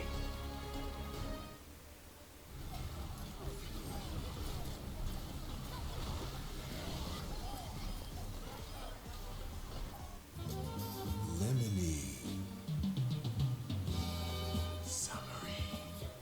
It starts with a single push. One by one, we find each other. We find ourselves. It's more than just about winning. What really drives us is the hunger to outdo ourselves, to never stop improving at the things we love. You see, we've all got something inside of us. Some just dare to awaken it. Oh, it's just a dominant victory here for the Houston Outlaws.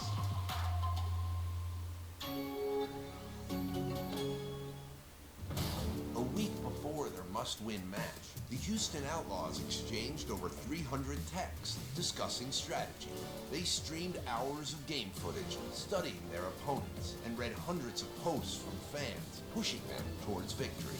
But when it was game time, the phones went off, the battle stations fired on, and the Outlaws played with everything they had.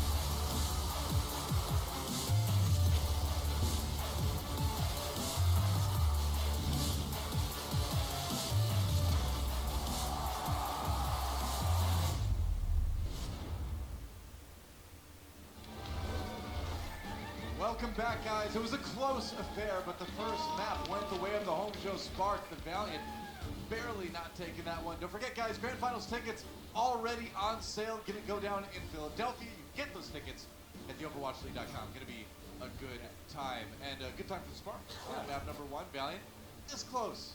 Yeah, it says join the best of us and also the people of Philadelphia. In Philadelphia. Why? You just want like at some point, I think it's like a goal. You have like a scrapbook at home. It's like, this city hates me today. Tomorrow, it's Toronto. I'm just waiting until Houston.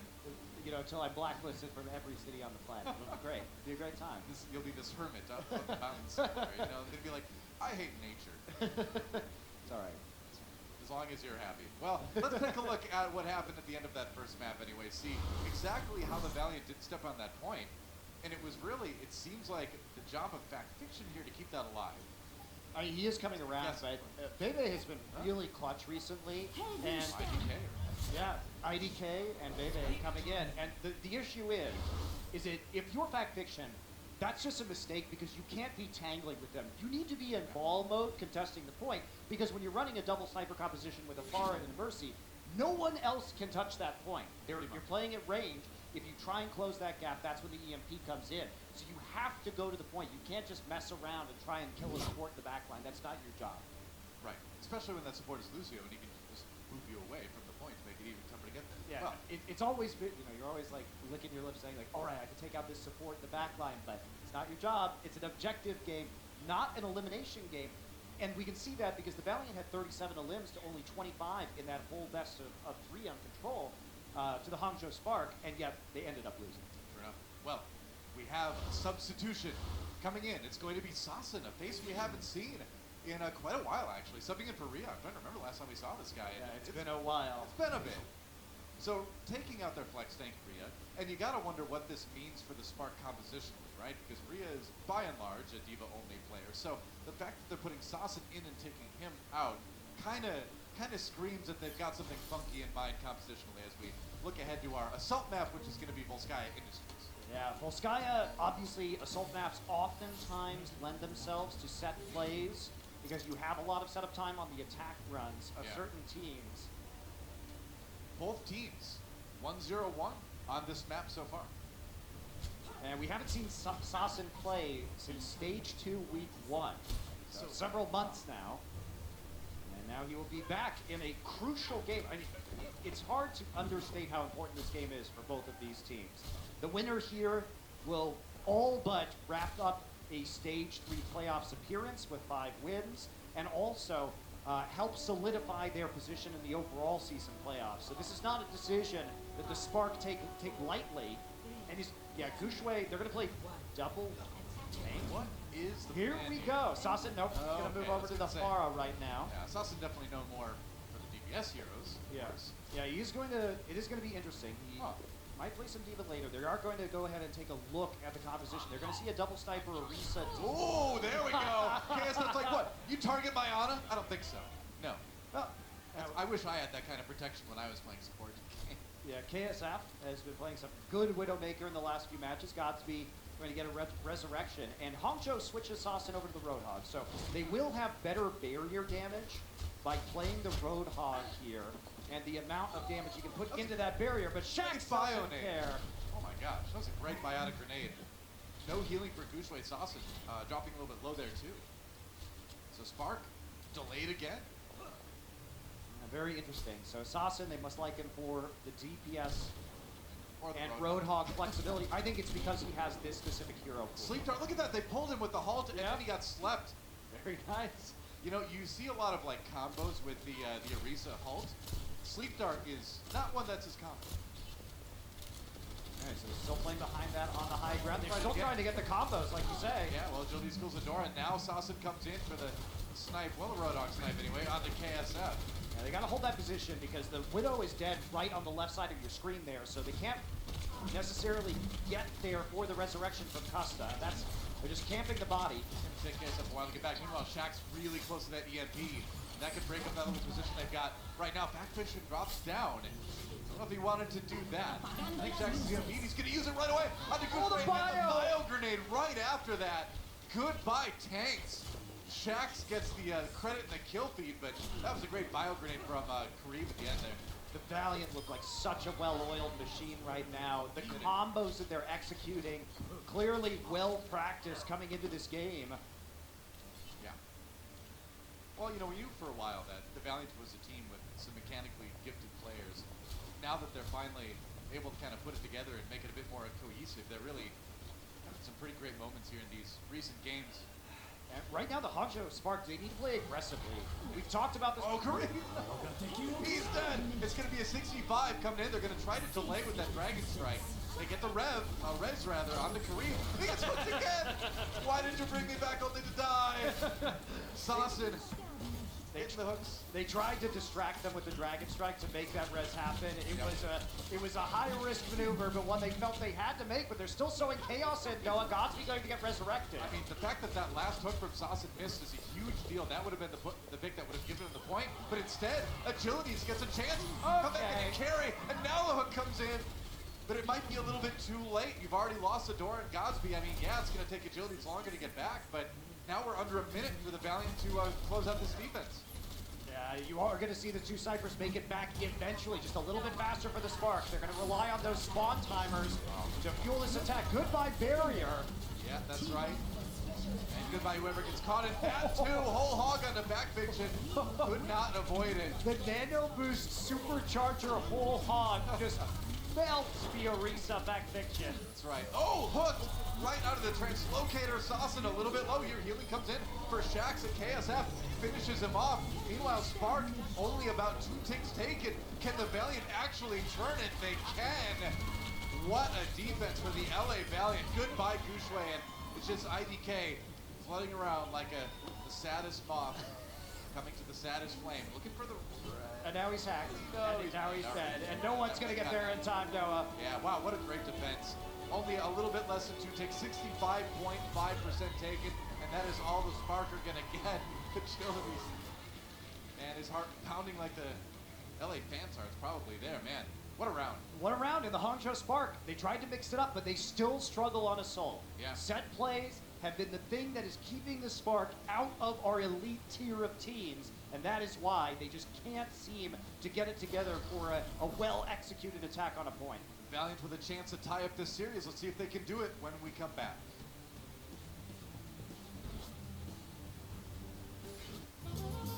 Lemony. Summery. It's no ordinary day for our family at Denny's. It's Crepe Day, a family tradition we started about 22 minutes ago.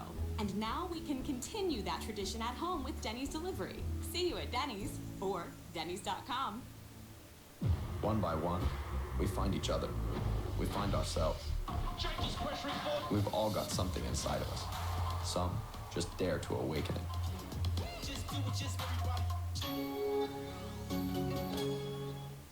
It starts with a single push. One by one, we find each other. We find ourselves. It's more than just about winning. What really drives us is the hunger to outdo ourselves, to never stop improving at the things we love. You see, we've all got something inside of us. Some just dare to awaken it. Oh, it's just a dominant victory here for the Houston Outlaws.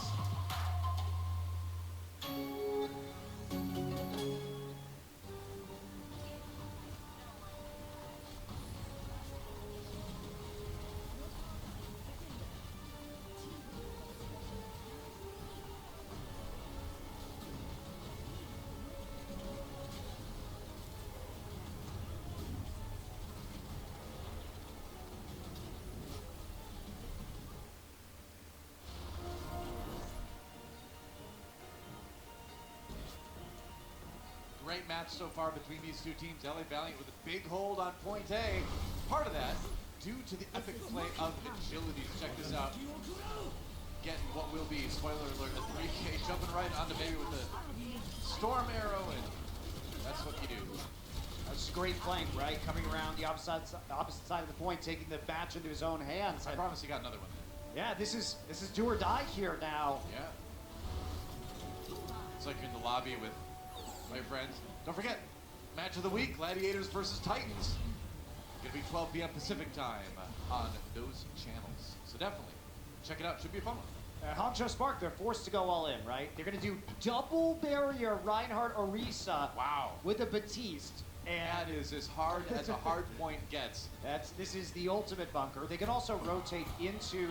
Oh, what? Oh, from behind. It took them a little bit to react to that. I was gonna say. Now they're gonna bounce down under the cover of the bunker on the point. Shax is right there to get the hacks too. Look at that. Already in position.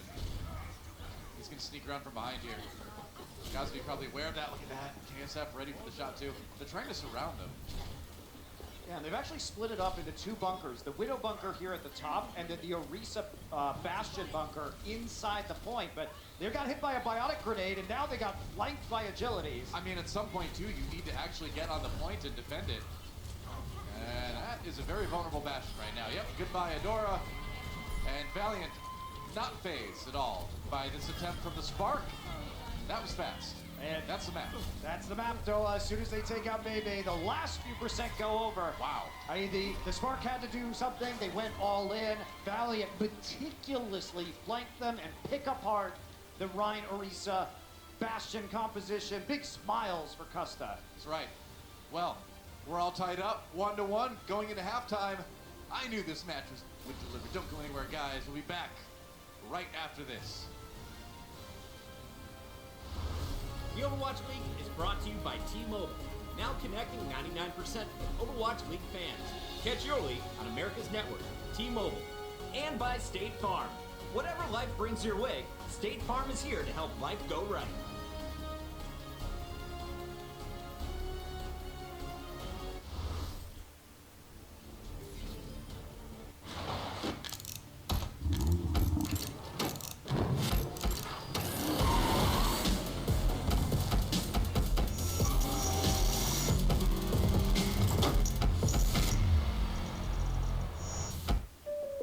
Kim, you going for a big drive safe and save discount? Yep, using the app. I've been quite vigilant. Sharon says step on it, the meeting started. Okay, write her back. Dear Sharon, don't mess with my discount. Faster, Mommy, I gotta go to the bathroom. I do too, honey, but we're gonna hold it for Mommy's discount. Easy, easy. But you're in labor. Don't mess with my discount! Get a discount up to 30% with Drive Safe and Save from State Farm. How many years have I waited for the warrior of light?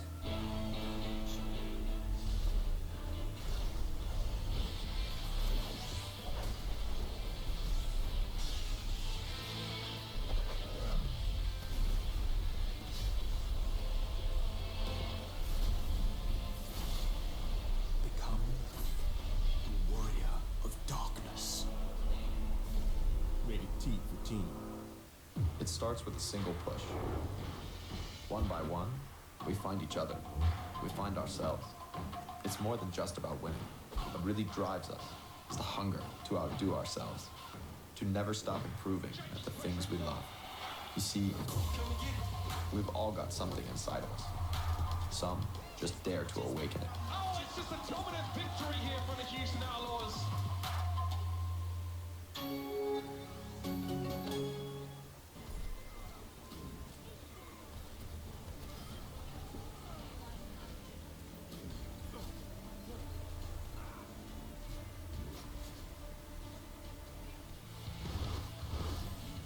The Spark and the Valiant both came into this one at 4-1 in Stage 3, and they're all even at the half. It's tied up 1-1 here in the Blizzard Arena. Make some noise, Los Angeles. We're starting the party here. It's Thursday. Stage 3 continues rolling on, and I've got my friends with me. We got Josh, we've got Zoe, and a tied series that I think should be a 2-0 in favor of the Valiant. Let's take a look back at that first game because the Valiant started hot. Spark were looking good as well. What did you see from both teams? I mean, honestly, I Yeah, can no, start this go one. on. Yeah, yeah. You go, So, Zoe. Also, yeah, he called us friends. Did you hear that? Oh, great. Either way, I think actually Spark came in really, really prepared. You could clearly see that they know where the focus should be. They shut down Shax quite effectively, so that forced the Valiant to kind of change around their playstyle a little bit as they had so much pressure onto Shax.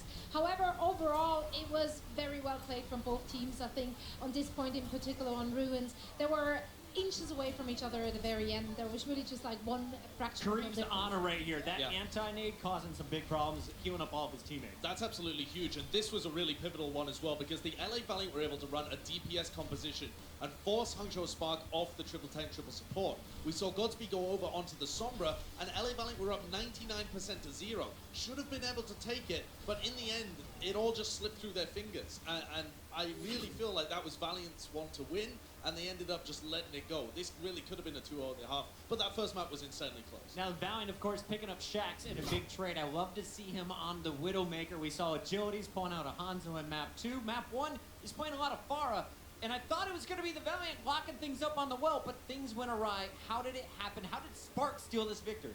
Okay, I've got a crazy insights powered by Intel for you, where we're going to take a look at the map overhead view in hyper high speed. So you're going to have to kind of pay attention here. So we are going to look at the composition. So it's 99% to 0, like I said. And LA Valiant's Shax was able to get this long sight line at the beginning and retain all of this control.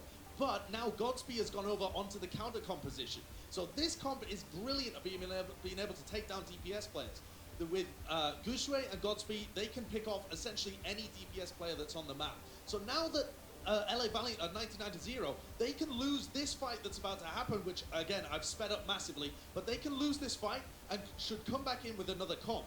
Because this comp is fantastic at controlling the point. This is the huge thing that really stuffed the LA Valiant. They can only really take position here and here around the point. Whereas the entirety of, Gushui, Godspeed, Rhea, these guys are all controlling the point. So you'll only see this flip once and only for a tiny second because the whole of LA Valiant, they come in and they have to work these angles around the point. In high speed, you can really tell that they are just stuffed around here. You don't see the fight happening on the point basically at all because this comp excels at being able to control space.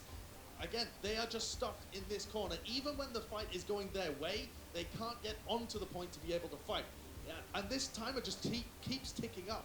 And the Spark are just able to grind this one out. Even when they're losing players, losing them again and again and again, they're just able to stay in control of the point. And as it gets closer towards the 90%, let's take a look at the final moments because it's exactly the same. This DPS comp has to play outside of the point. They end up losing it in what looks like a C9. But they can't allow this to happen. If they had made the swap to go over to triple tantrum support, they would have won Ilios. Is that just, you think they were dialing in on their ultimates, too worried about finishing the fight in the next battle instead of just going with a full-on change? What went wrong there for them? I think they saw the shots that Shax was hitting out originally, and they thought, if we hit those again, we win. And so they just wanted to kind of play towards their players' strengths. Now, of course, we did see the shots land, especially Agilities on that Hanzo. 8 picks was half of his team's kills on defense. He continued to impress on the attack. But more importantly, we want to look big picture here, so we've got to talk about this Valiant team. And we asked the internet today, who has contributed the most to the resurgence of our LA team? All right. Well, it's coming as no surprise whatsoever that Karif is leading that board. However, I'm not sure if everyone in here agrees with it. Let's hear it from the crowd. Is Karif the one, the difference maker? LA fans, do you agree with that? Yeah. Who thinks fan fiction is actually maybe the cause? Both of them. All right. Okay. It's a team effort. Yeah, according to our audience, it's just everyone. Yeah, as we can see, the audience has been very impressed with Karif and, of course, his ability to be on that honor. Can see in those lovely. Bree used every character in her tweet. Well done. Yep. Yeah, incredible sleep darts, and the most important thing about how Karif is playing is he hits high-value targets. 35 of them, one series. It's nuts. You occasionally do see people like that, but nowhere near hitting every single ultimate. Yeah. I think as well, though, Shax was criminally underrepresented in that poll. Only 7% of people. He's playing the Sombra. He's the guy that came in and kind of replaced space in this lineup. He's doing work for them. All right, so let's talk about the second half as we continue to show the tweets here. How does this one play out? It was both of you going with the Valiant. We had Wolf going with the Spark after seeing 2 games. You staying with your picks? Absolutely. Yeah, I'm not going to go away from the Valiant here. I think it's pretty clear that they're coming in with a game plan. I think they're really abusing the fact that Spark specifically planned to put pressure onto Shax. I think that really allows the rest of the teams, such as Agilities, to really have a lot of space, and they really play to that strength. So I do think that the Valiant is going to grind this out, but I do think it's going to be close. Yeah, a very strategic battle between both of these teams. You could see just by Sashin coming in the second map, the Spark knew exactly what LA Valiant were going to run and had a counter comp. So this is going to be a crazy interesting second half because both of the coaching staff know exactly what they're going for. It's going to be a good one. Last time LA went to a playoffs, they won it. That was stage 4 of last year. We'll find out. Can they lock it up? One win here would pretty much do it for them. Find out. Second half coming up after this. I started watching some streams of the pros, and the pros were amazing. And one of the biggest guys I saw was awesome with hydration. He was part of the Gladiators.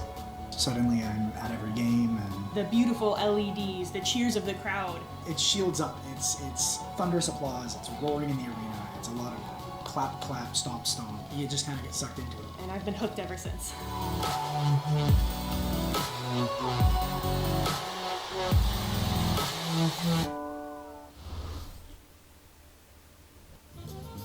Lemony. It's no ordinary day for our family at Denny's. It's Crepe Day, a family tradition we started about 22 minutes ago. And now we can continue that tradition at home with Denny's delivery. See you at Denny's or Denny's.com. It starts with a single push. One by one, we find each other. We find ourselves. It's more than just about winning. What really drives us is the hunger to outdo ourselves, to never stop improving at the things we love. You see, we've all got something inside of us. Some just dare to awaken it. Oh, it's just a dominant victory here for the Houston Outlaws.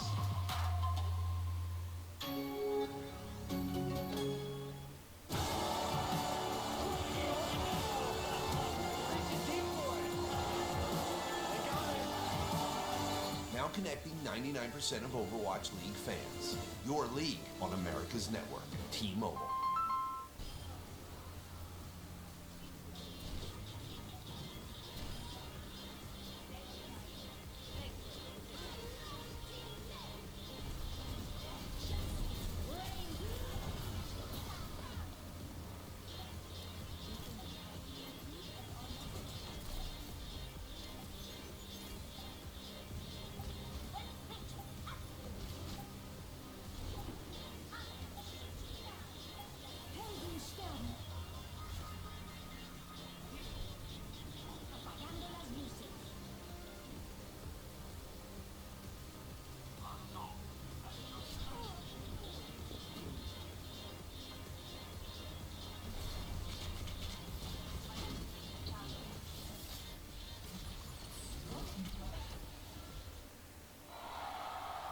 The Los Angeles Valiant are the first team to deliver a loss to the Vancouver Titans. No one expected us to beat the Vancouver Titans. We're taking down, legacy of like 19 win streak. It's just an incredible feeling and something that you can't really like reciprocate in any other way. No one ever thought they'd see the Titans lose their winning streak, but this is a new Valiant. Coaches did a really good job of getting us prepared. Having Fat come in really helped with the shot calling, really sort of bring his own style to the team. So low after that shatter. How can he be followed? Oh my goodness, he does! With about 10% HP, Fat Fiction goes aggro. We made really, really good progress in practice coming up this week, and we knew that we could win. And that's all it really took. Absolutely phenomenal play. Shades of Jaehong, Kareem, right now, he's the one everyone is talking about. Kareem going into a Sombra Ghost matchup, me and Fact both agree that you should play Zen. But Kareem says, no, I want to play Ana. I feel more comfortable on Ana. With a performance like that, you can't argue with him, right? On stage, he doesn't crumble, he doesn't fold, he always plays to his maximum, and sometimes he plays above and beyond that. He hits these crazy sweeps, and I don't know, he's just so good. I joined the team and they welcomed me with open arms. The first day we scrimmed, it's like I'd been on the team for months. Everyone was really excited to have me there and to have a new beginning, a new start. Let's go! They might be able to make that incredible comeback no one thinks they could make. I don't think we're ready for the meta that was going to happen, and I don't think we adapted well. We have a good roster, but in the first stage we went 0-7. We went toe-to-toe with the best teams, but in the crucial moments we just sort of like choked and everything fell apart, and that's been one of the biggest rebuilding factors. Season playoffs is not out of reach, but we're focusing on one game at a time. Stage playoffs, stage 3, let's finish strong. Beating teams like Vancouver really helps with your overall score, because if you beat the teams that you're not expected to beat, then it really makes it easy to make that top 4. We have everything we need, and we know that we can beat these best teams. Well, the LA Valiant, you don't really see a bigger turnaround than you see with the LA Valiant here. Going from 0-7 earlier to now, look at this. They are beating everybody. And yes, they're tied in this series, but still, from where this team was, like a month ago even, to where they are now, it's night and day. And that's what we're seeing. 2 0-7 teams take out the top 2 teams in the league. Yeah. Outlaws taking out Shock as well. We've talked about this. Equilibrium is being restored in the Overwatch League. Overwatch League is Greek tragedy. Maybe. I guess when I hear Equilibrium, I just think Thanos, though. Like, he's not in any Greek tragedies. So Yeah, I know. fortunately. Not yet. Yeah, fortunately. Go back in time now, so you can. Yeah, Greek tragedies are still good. So yeah, I'm glad he's not in them. Can't say that. That's good stuff. Rhea's back in for Sasson. Look, I like what they did with Sasson. Obviously, the Hangzhou Spark understand that they have certain difficulties They've in got a their plan. set plays on assault maps. Tried to overcome that by using Sasson's hero pool effectively. Didn't really work out for them. Nope. Well, we'll see what happens here on Hollywood. We're going to our hybrid map. A little bit of point control, a little bit of payload pushing. Yeah, it's interesting to see the compositions so far from the Hangzhou Spark, because remember, they were winning nearly 65% of their team fights, 64.9%, playing Reinhardt 3-3 with the Zenyatta this stage, and they were basically running that exclusively. Yeah. They had played 185 different team fights with that composition, and the next one down was Winston 3-3, and it was only at 13 team fights. So we're talking about, 170 plus team fights difference between their most used and their second most used composition. So the fact that Spark have really mixed it up today is surprising. Well, I mean, that's one of the things is if you're starting to move towards the top of the pack, you need to have more than just one comp in your pocket. Well, unless you're San Francisco or Vancouver, but mostly you do. Here we go. And even those teams are starting to adapt a little bit. Valiant on the attack, as you can see, going for that triple DPS look again, as we've seen before from them. Or, yeah. And they're doing what worked for them. In Hangzhou, they're trying to run the Reinhardt 3-3, this time with the Ana instead, because they realize the threat that Agilities poses, and there you go, that's why. As you saw, he is currently at 41% of his team's final blows this match. That so is low! Extraordinarily high. Agilities does most of the work on that one, but Fact Fiction gets the credit. When you're caught between Orisa and Farah, you're not going to last too long. They had him in the stairway, and it's all falling apart now for the Spark. It's going to be a really fast point A take for the LA Valiant. LA Not Valiant. bad. They're looking so meticulous. Yeah. You see these DPS flanks coming through, and they're just picking apart the composition of the Spark. And when you're playing this style of composition, yes, it can be slow to push into a 3-3 comp, and it does take extraordinary precision. But if you do it right, there isn't a lot of counterplay because of the range advantage that you have from the Valiant. You can just poke them down over time. A little bit of salt from Godspeed, but it's little things in that attack. Like Shax, instead of trying to flank, was just sitting behind the Orisa shield. Whenever Rhea popped out of the door, he would just get hacked. Yeah. So, and you can't really do anything to the Sombra in that situation. It's impressive. Rhea does kill KSF, but you can do things with the Hanzo, I guess. But now, the hack comes in, hits 5 people, and the barrage on top of that Kushway narrowly living. Rhea takes shelter under the awning, but doesn't last long afterwards. Loses the mech and that payload. Moving for now. KSF, come back in with 2 big kills, and he's got the Dragon Strike yet to boot when he needs it. Sleep Dart onto Kushway. They bounce him into oblivion, and the payload keeps going. Yeah, and what you're seeing too is that the Valiant over the course of this series have been exceptional in buying time and sowing chaos for Custa to get the resurrections in. Right. So they're covering for him and creating that space and distracting the Spark so that he is able to get the res, which continues to push the objective, right? They don't have to worry about being a player down. Hack on the Custa, that was a really big one. Godsby able to get the kill there, 5v6 now. As Valiant are gonna have to back away. It's tough to push without that Mercy. Yeah, sleep as well onto the Sombra, so Shaxx taking a nap. Finally, it looks like the Spark will be stabilizing. They have the EMP for this next push, and they're getting exit kills as well. Godsby has been doing amazing this round. He's been really, really annoying on point B, stalling the payload, picking off important targets. Shaxx, Custa, both victims to him right now. Nice little exit kill from Gushue as well, so Valiant struggling a little bit. Spark has managed to put together a pretty solid defense here. Yeah, on point B after getting pulled apart there on point A. You see some swaps coming through. KSF now going to be on the Widowmaker, so trying to take those long sight lines and force the Spark to dive onto them. Yeah. Godsby, translocated, here comes the EMP. He's gonna go ahead and use it. It's 5 members, everybody but Kareem. And Agility's down immediately. There goes KSF. Just a great EMP from Godsby to set that one up. And yeah, why not? We're getting a little bit of damage done at the end of all that. Custa just firing his blaster into a Primal Raging Monkey. Hey, you know, he's got to boost those stats, right? Doing what damage he can. Already had the ultimate though, so not getting any charge. KSF now switching over to the Tracer.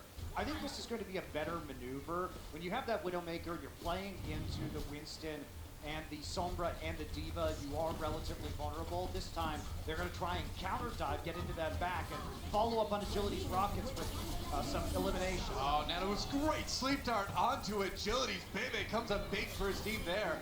Nano was onto Gushue. Another sleep dart comes in. This time for Kareem. Can they get the kill, though? 136 HP. Now it's going down. Gushue down to 16 HP, and he finally gets finished off by KSF. And on the fact fiction though, so I don't know how much Spark's payload is going to move. They really did not want to lose their Winston there. Yeah, and fact fiction, he was just by himself here, by the spawn. They're going to get the chance to res him though, so the space is made. They have the resurrection available. Enough kills from elsewhere in the battle that Custa was safe enough to go in for the res at least. Yeah, still, you're going to see another 6 versus 6 here as Hangzhou Spark going to be coming back. No resurrection now for a few more seconds from the Valiant side. Yeah. Nice hack on the Kareem. KSF looking for some shots. Kareem, though, has shots. Find him. Yeah, as soon as he's hacked and the Sombra's already back there, Gushue is there to follow up. Yep. Sitting duck that Ana. Well, Gushue almost on top of another Primal Rage here. Adora's nearly got the rally, so Spark have the tools to potentially hold right here. Especially with the EMP available to Shaxx. A long ways out from that one. Just a pulse bomb to work with. Valiant well behind in the ult economy and only a minute left. Yeah. I mean, Shaxx can charge the EMP, but he's going to get it right before this map ends, if indeed it does end, if they go to overtime. Gatsby could finish this one off with a single ultimate, a single press of the Q button. Could deliver Spark a great defensive result here. Yeah, Valiant look like they're just going to poke. They're not going to try and eco-push and fully commit to a fight. They want to charge Shaxx. Shaxx is only at 45% though. I mean, Shaxx is at a 0% life though. Spark comes in. Easy team fight win there, and now just about 35 seconds remaining, and so many ults remaining for the Spark. Yeah, really good ult economy there. The target selection superior for the Spark. They knew they just have to stop Shaxx from getting the EMP. That is the major win condition. So as soon as they see him, they use their EMP, and he gets focused instantly. No chance. He's not going to get a chance to charge it before deep into overtime right now. Oh, actually got a good clip off right there. Maybe he can barely do it. Oh, they forced the Primal Rage a bit earlier than Gushue would have preferred to use it, I think. Oh, they hack Shaxx. Just trying to be annoying. Agilities throws in the barrage. He's got the nano boost as well. Look at those mid-air shots from Agilities. Still can't finish him off. They got to stay on the payload now. Overtime ticking away. Spark. Oh, they got Agilities. It's looking good for Hangzhou here. But now the EMP comes in for Shaxx. Can they chain that into kills? Doesn't look like it. KSF kills IDK, but they're going to need more than that. Gushue never did fall during that fight, and that is going to be a great hold for the Spark. That was impressive. Very impressive target selection. Spark tracking ultimates well, figuring out that Shaxx was what they needed to shut down. He was the one win condition, and we saw it at halftime. Valiant, they had a lot of time to switch comps, and they floundered at the end there. and put all their eggs in the Shaxx basket. Spark identified it, shut it down. We're flipping sides, attack and defense when we come back.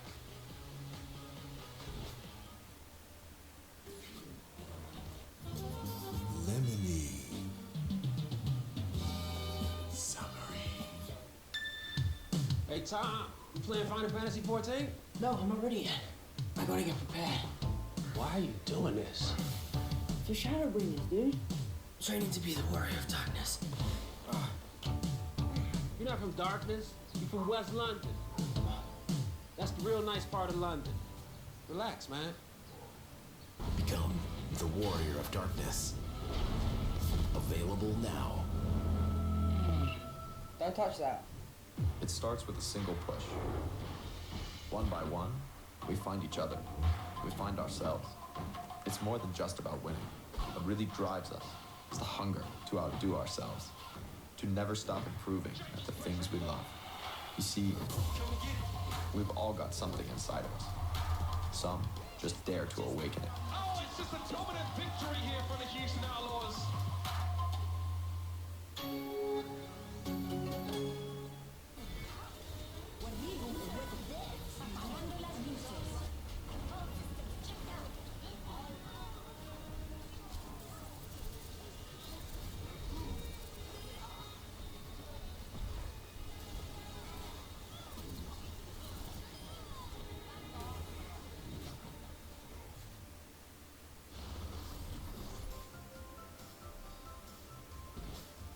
The Hangzhou Spark with a pretty awesome defense on point B, and they put themselves in a position to take the lead in this series once again. They only need to push it like 2/3 of the way to C, and then that's about it. After Ilios well, though, you can't help feel like the Valiant are kind of shooting themselves in the foot. I think the Valiant could have switched to Reinhardt 3-3 because they had so much time after how efficient their initial attack was, and then slowly just pushed the payload, stayed on the objective. But instead, they repeatedly commit to these multi-DPS compositions, and they get outplayed by the mobility of the D.Va, the Sombra, and the Winston, where their back line is just so squishy. And credit to the Spark, too. Just they were laser focused on Shaxx, whether it was EMPing him, hacking him, preventing him from getting that ult charge. Worked really well. So we're seeing this Ashe again on point A Hollywood defense. We've been seeing this a lot lately. She can cover a lot of space with the grenade, and she's tough to displace as well. She's got the coach got to get away. Bob's really knowing to deal with on the payload, or on the point rather. Yeah, absolutely. They can kill Kareem though. With big agilities, takes a lot of shots, gets out just in time. Tense moment for LA though. You can see that Ana is vulnerable right now in the choke point. They're trying to deal with the Ana. Here comes the nano boost. Echo's going to put that one right into his Zarya shield, so KSF didn't get the distance that he wanted to with that. Goes down, there goes Shaxx as well.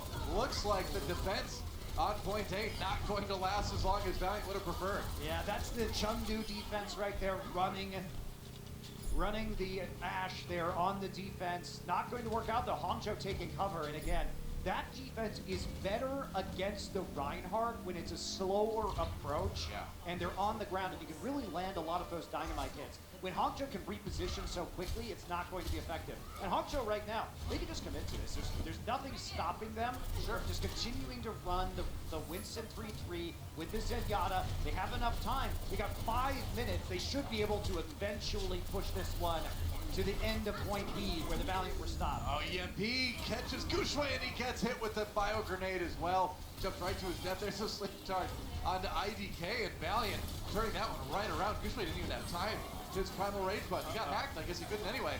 It's a nice stagger there. Backfiction does go down though, so they're gonna have to back away. You don't want to win that fight and then give kills right over to the opponents again. Right, that's the issue. Is that they're coming back now, and yeah. Fortunately for the Valiant, they did get some ult. Oh! No, agilities. They overcommitted to that in a big way. I think they're getting a bit desperate. They know how hard it is to stop this attack here from the Hangzhou Spark. So I think at a certain point, you do have to take some risks. You can't blame them for getting this aggressive. Right. Because it's so hard to stop now. And they needed the ult charge. Like, they had to cycle the EMP against the rest of their ults. It doesn't work out, though. Hangzhou, I mean, look at that. They're going to have 6 ults. You gave a lot of ult charge to your opponents, too, in that situation.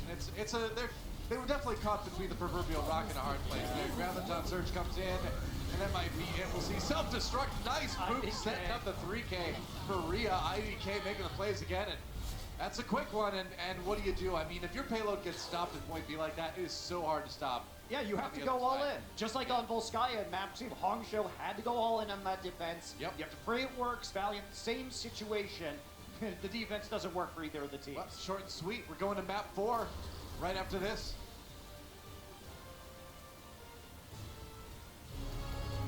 The Overwatch League is powered by Intel. Game, record, stream without compromise on Intel Core i7.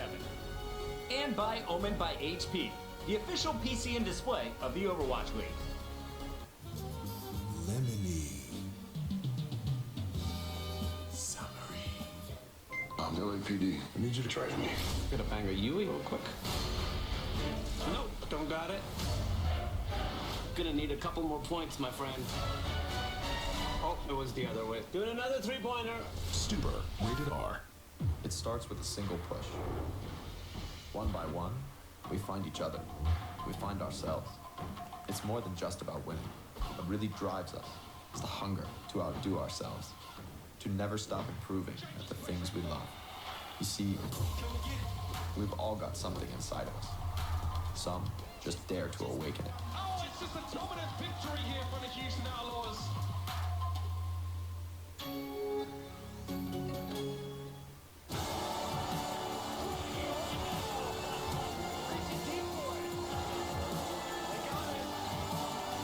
Now connecting 99% of Overwatch League fans. Your league on America's network, T-Mobile.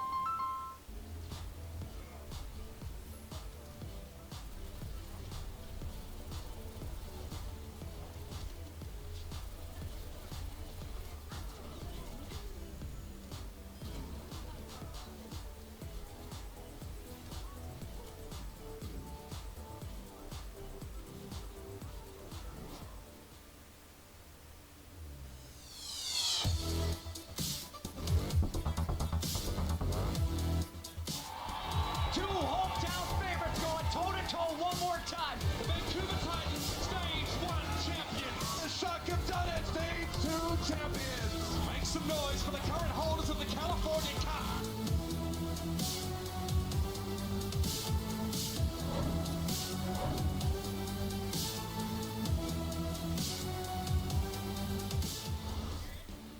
Yeah, I know we're going to Atlanta next week, but man, Stage 4, LA, that is going to be sick, man. The Kit Kat Rivalry weekend in August. Don't forget to go. Valley.com. Get some tickets. Definitely go to that one because you saw at the end there too. It wasn't one of the highlighted matches, but There's also so many good matches. Also Titans versus NYXL. Yeah. Like that weekend is crazy in terms of the quality matchups that we're going to have in a 2-day period. Yeah. I will be breaking myself off a piece of those matches. Yeah. Good idea Well there. done. Well Sure. shilled. I'll take my lifetime supply. Golden Boy, Yeah. is that you? Yeah. Shill Am I the wearing best maroon? Well, Map 3 went very much in favor of the Spark, as much, in fact, as Volskaya went to the Valiant. And now we go to our escort map. We go to Dorado to see who can push that payload just a bit further. Spark are 3-0 on this map, but the LA Valiant still 3-1. Not bad. I'm very interested because the Hangzhou Spark, when they've been back on that 3-3 composition, as we saw in Hollywood, they've looked adaptive to the positioning of the Valiant. Valiant, I think a little bit stubborn in their comps today. Better chance for them if they had swapped off, as Sideshow was saying there in his breakdown at the half. Yeah. All right. Spark on the attack first, seeing if they can close out this series. It's been a back and forth one. And Ria looking for that shot through the tiniest Interesting. of windows. Ooh, couldn't find it. Yeah, they're gonna see Still looking for it. the Sombra composition with the Reinhardt. Ooh, that was a close call, man. Takes a lot of damage. Look at that. Shax just walks in, and now Valiant getting aggressive. They're like, all right, we'll come to you. Yeah, that's definitely the right move right there. You can't just let them set up their angles. Oh, just gonna build art charge. Yeah, Valiant on the drop down. Now, Hangzhou, though, now that they see what the Valiant are doing, they're going to run with the Winston. They want the mobility, but it's going to give them trouble in this choke point potential. Godby's just running in there. I mean, hopped up, and then his tank died. Couldn't get the shield on him in time. And it's a good move to get him off the high ground there. Yeah. He tried to right-click boost his way up onto the high ground. You know, I really recommend you watch the Hangzhou Spark health during this series because again, like you're gonna see it turn purple pretty frequently. Grieve has been landing great biotic grenades the entire series. I question what the Spark are doing right now. They've got to use that bubble to get to the back line. So I guess they're trying to bait out Shax or find Shax's position and then jump onto the supports. Sure. It's a little bit weird, but going through this choke against the Rhymes is going to be tough. Bubble gone. Oh, KSF gone too. Godsby just roasted, man. Okay. Back onto Gushue, but no follow-up, and Bebe finishes off Shax, so Spark just kind of taking out the Valiant. Pretty easy. There was a charge in there somewhere, but didn't end up really doing anything for a Valiant. That's a fast point A take by the Spark.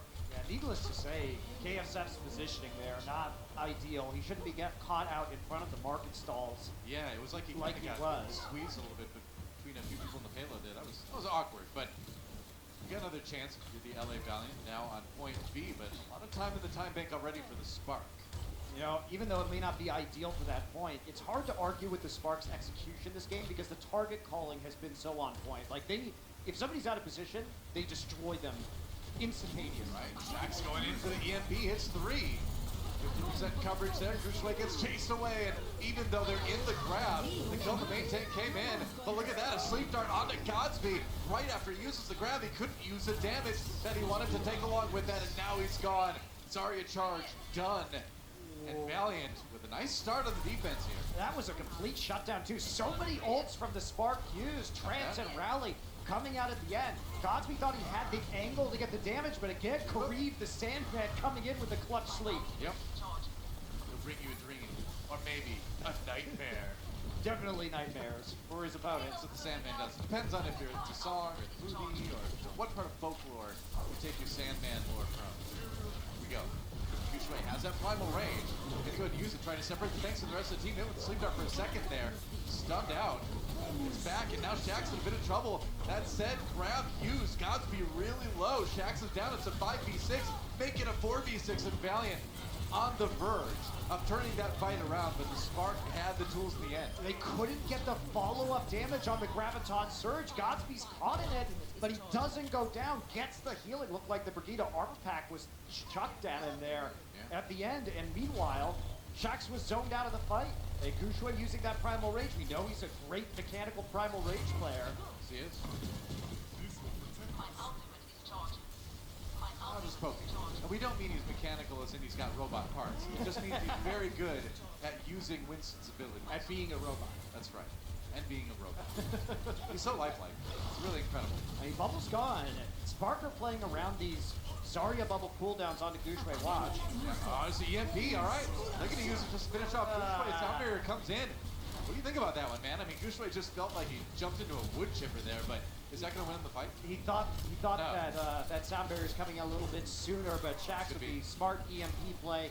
Now they're on the high ground. They've got to retreat right now. Rhea will absorb the sleep dart. I mean, you jump in front of an auto like that, you don't have your defense matrix up, you're playing it wrong. Go. Kareev still has the nano boost on the side. Rally there. Valiant can stick to this point. No EMP this time. Remember, they don't have a diva, so Godsby, he's got his pick. And he uses this Graviton, and it's going to be soon. Same play, they're going again. Now they send in the grab after Gushue gets things started. Got the primal race swinging away in there. And then Rhea does lose his mech.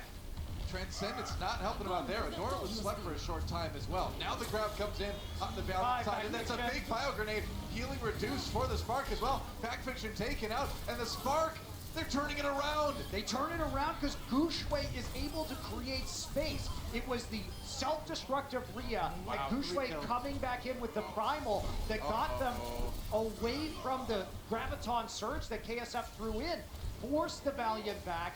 They had a good biotic grenade, but there wasn't follow-up because of Gushue and the self-destruct. Well, they got that nice stagger onto Fact Fiction at the end because he did get split spawned. Came out of the old door because he spawned right before the point was taken. That's rough for Valiant too. They had to give up some early space here, but maybe with this EMP that Shax has stored up, they can win a fight. Ability, gets hit 25 HP. Can use the sound barrier to get him in there, and Valiant, they use the ult, but Spark just back away. They're like, all right, we can wait that out. Yeah, it looked like there was a delay there. Shax was knocked back. Yeah, took a lot of damage, and I was going to take you more. Well, that's it. Godsby Godsby goes down. And now Valiant. Yeah, Biotic Grenade was in there, so they couldn't follow up on the Graviton. Spark, they're struggling against these Biotic Grenades right now. Well, Shax should have been dead like twice over in that fight. He was down to like 20 HP, man, and one he got out, and then the other one, the bio grenade from Grieve came in and healed him as much as it hurt Spark. Yeah, Hongzhou, they've got to be smarter about how they're playing around these Biotic Grenades because Rhea is not absorbing them right now, and they are helping the Valiant quite a bit. I mean, this third section of Dorado is really a grind for the attacking team here. All right, agilities. Not surviving the initial assault. This is a good opportunity for the Spark to push forward here. Grenade again. Guess I'm onto only a door in there. Back Fiction. Kills Baby with the charge. All right, that's something. A Shatter comes in. That's going to be Spark winning that fight anyway. Oh, Kareem, it was a noble attempt. KSF maybe escaping with his life here, and importantly with his Zarya charge at the same time. You know, speaking of charges, some of Pack Fiction's charges today have been a little bit suspect. I think that one actually saved them because look, Bebe's not back at the point right now. It was a good charge. He had to get taxied in by IDK, so they're not in position. Valiant back with 6. I retract my point then. Godsby retracted all the way back to spawn. Shax finishing him off, and KSF with a ton of charge. He's going to be doing a lot of damage on that Zarya. Goodbye, IDK. And with 35 seconds remaining, it is make or break for the Spark on this next fight. And because they used the sound barrier there, it was a desperation sound barrier from IDK. Doesn't end up saving Godsby on the Zarya. Valiant really in the driver's seat right now. Doesn't seem like Hongzhou will finish the map. Well, now that you've said that, you might have doomed them. I probably cast a curse them. We'll see what they can do. 12 seconds left. Hongzhou has some time to poke up to potentially another Graviton. But Shaq's going to shut this down. EMP. Our EMP does not hit Godsby though, but it does help them finish off Gushue. Transcendence not saving the monkey.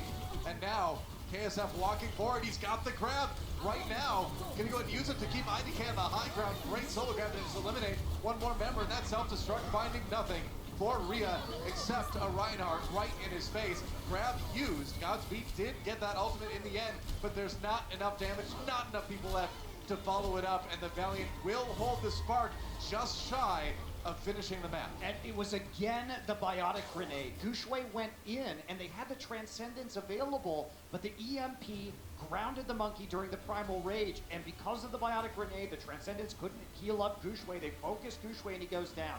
This is one of those times. Hongzhou, again, maybe they should have switched over to the Reinhardt for that last point. Right? It was really several Biotic Grenades in those fights. Kareem, once again, coming up clutch in a different way, not with his sleep darts, but with his grenades.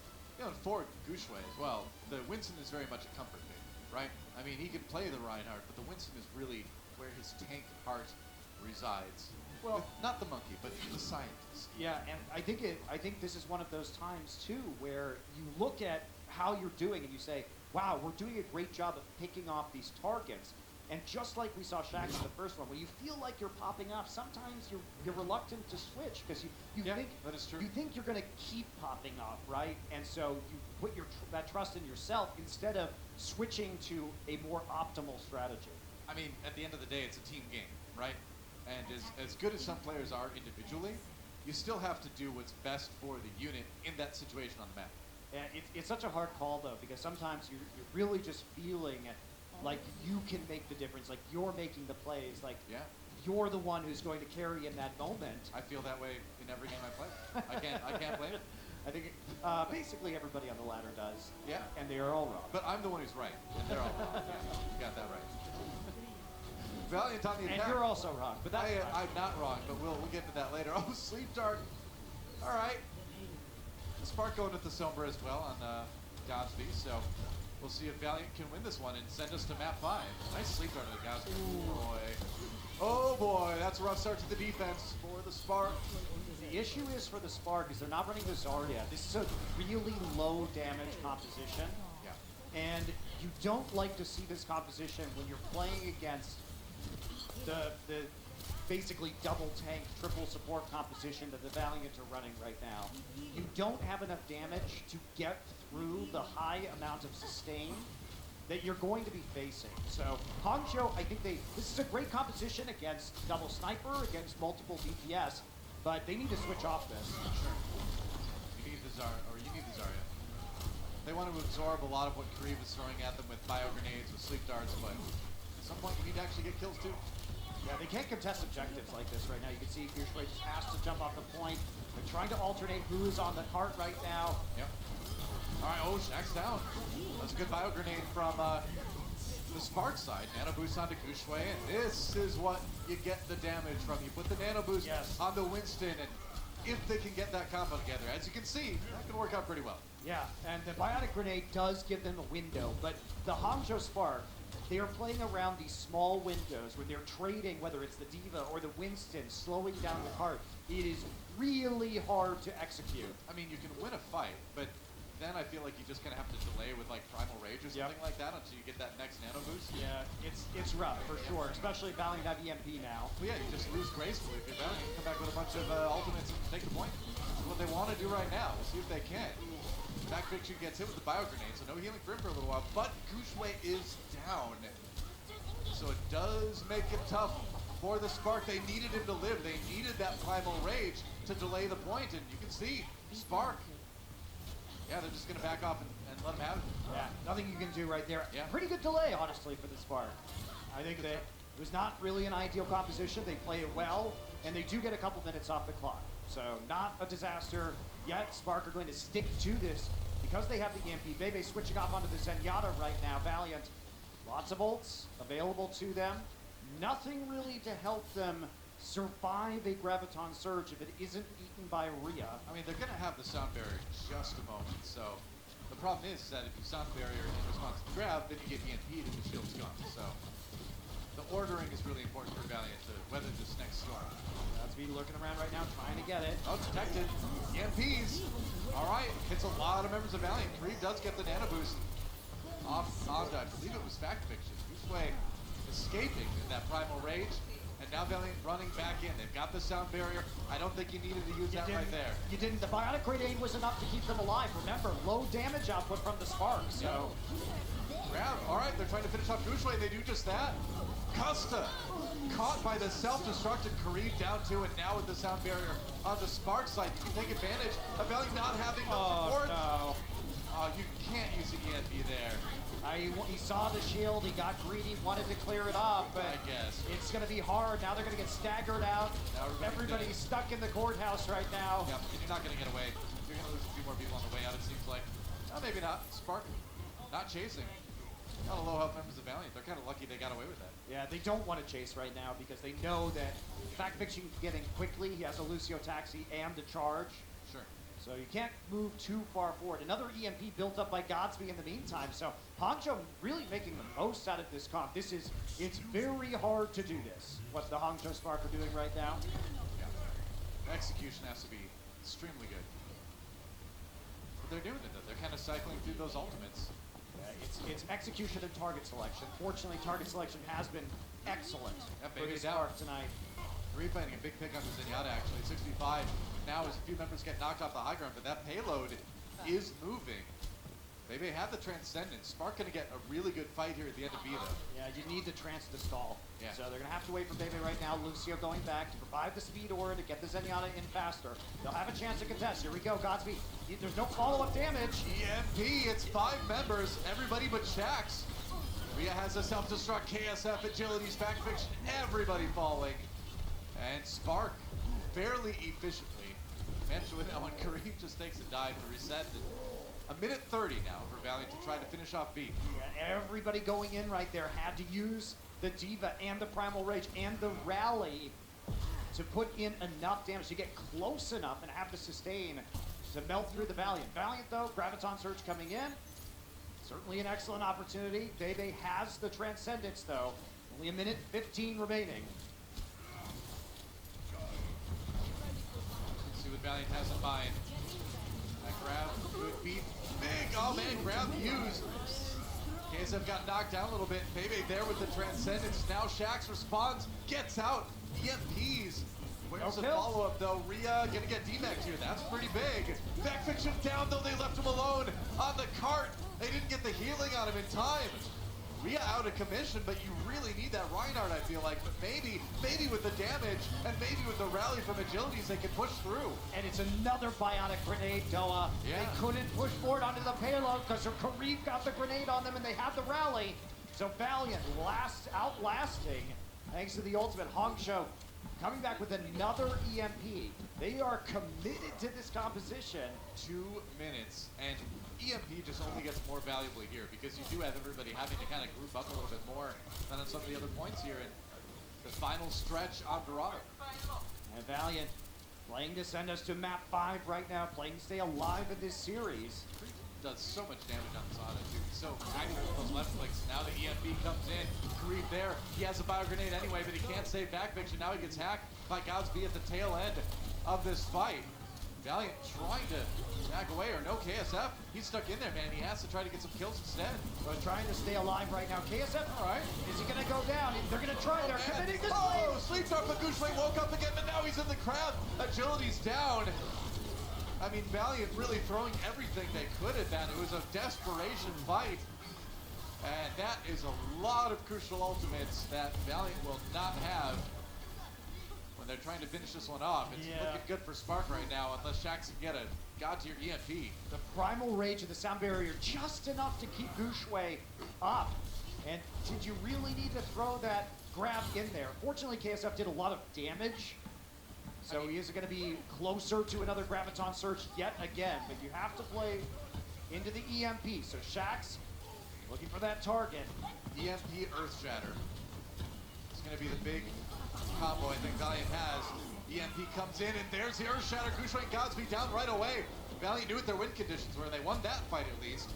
Can they use a rally in the sound barrier to finish the job, though? Maybe he stays alive. Crucially, he's got the Transcendence, and he didn't have to use it. Everybody back at spawn now, getting those heals. Valiant, gonna be pushing in overtime. This is it, Doa. Yep. Can they stay in this match? Yep, trying to force it to a map fight. Right now, they've got the grab. Nobody allowed to come through the door. Nobody can get there to the guard. Oh, he couldn't get there.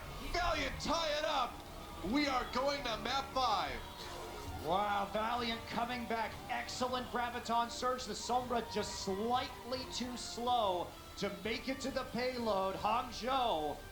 We'll have to see if they can come back here on map 5, or where the Valiant will be able to take it all the way. I had a feeling about this one, Monty. Don't go anywhere, guys. A tiebreaker map coming up right after this.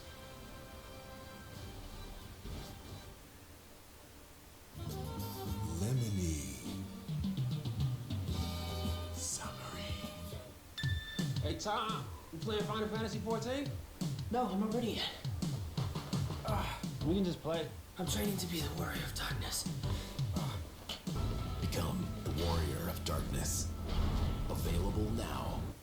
One by one, we find each other. We find ourselves. We've all got something inside of us. Some just dare to awaken it.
knew it.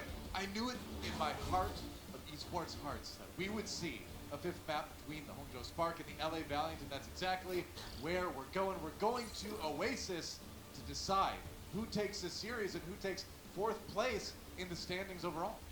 Very important. Winner of this most likely guarantees a spot in the Stage 3 playoffs. Also, just so important to the overall season standing race as the Hangzhou Spark trying to stay in that top 6 guaranteed season playoff position, and the Valiant trying to work their way back up the ladder into play-in contention so that they can even make the season playoff. They're just trying to get 12, because if you hit at least 12 plays, I don't know what happened there. At least 12 plays, you can play in that play-in at the end of stage 4 to get to the overall playoffs. That's right. At least 12 plays. You can play in the play-in tournament to have a shot at the top 2 in the play-in tournament to have a shot at the overall season victory. It's much more simple than Monty's making it sound. Oh yeah, it's you. It's me. It's you. I think our system is great, personally. I like the fact that we can get a team that comes online towards the end of the season like the Valiant. If you're on that big hot streak, just like last year, and maybe have a shot there into the overall season playoffs, just like last year with the 5th and 6th seeds. Yeah. The 2 lowest seeds in our season playoffs made the finals. That was really weird. Yeah. Why? It's all about who steps up, right? When the pressure's on. Custom pepping up his team right there. Like, this is how you switch compositions. Remember, don't keep playing DPS into their Winston 3-3. Just switch to Ride 3-3. It almost worked.